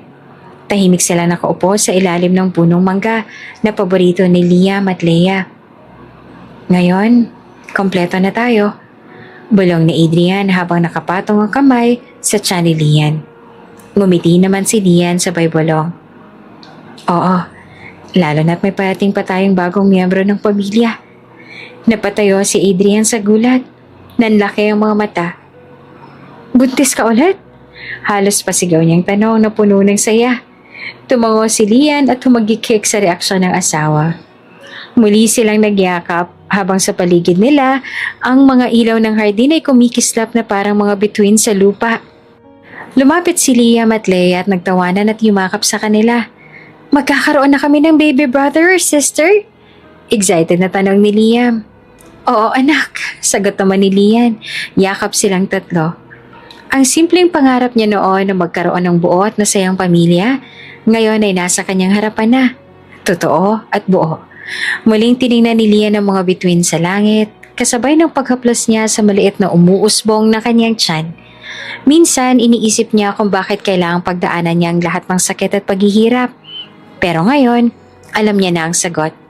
Lahat pala ng luha, lahat ng pagsubok ay daan para makarating siya sa puntong ito. Puntong puno ng pag-ibig, respeto at higit sa lahat, pamilya. Habang unti-unting nagdidilim ang langit at nagsisimulang sumabog ang fireworks sa itaas, marahang humawak si Adrian sa kamay niya. Simula pa lang to, Lian. Bulong niya sa tenga niya.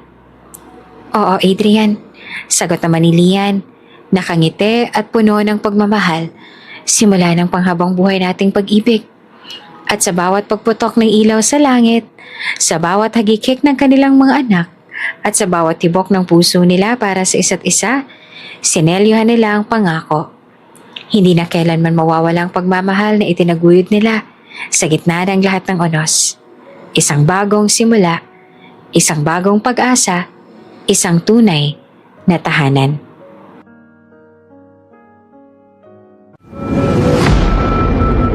Bago ka pa lang sa channel na ito, Ate Jane TV, huwag kalimutang pindutin ang notification bell and subscribe button.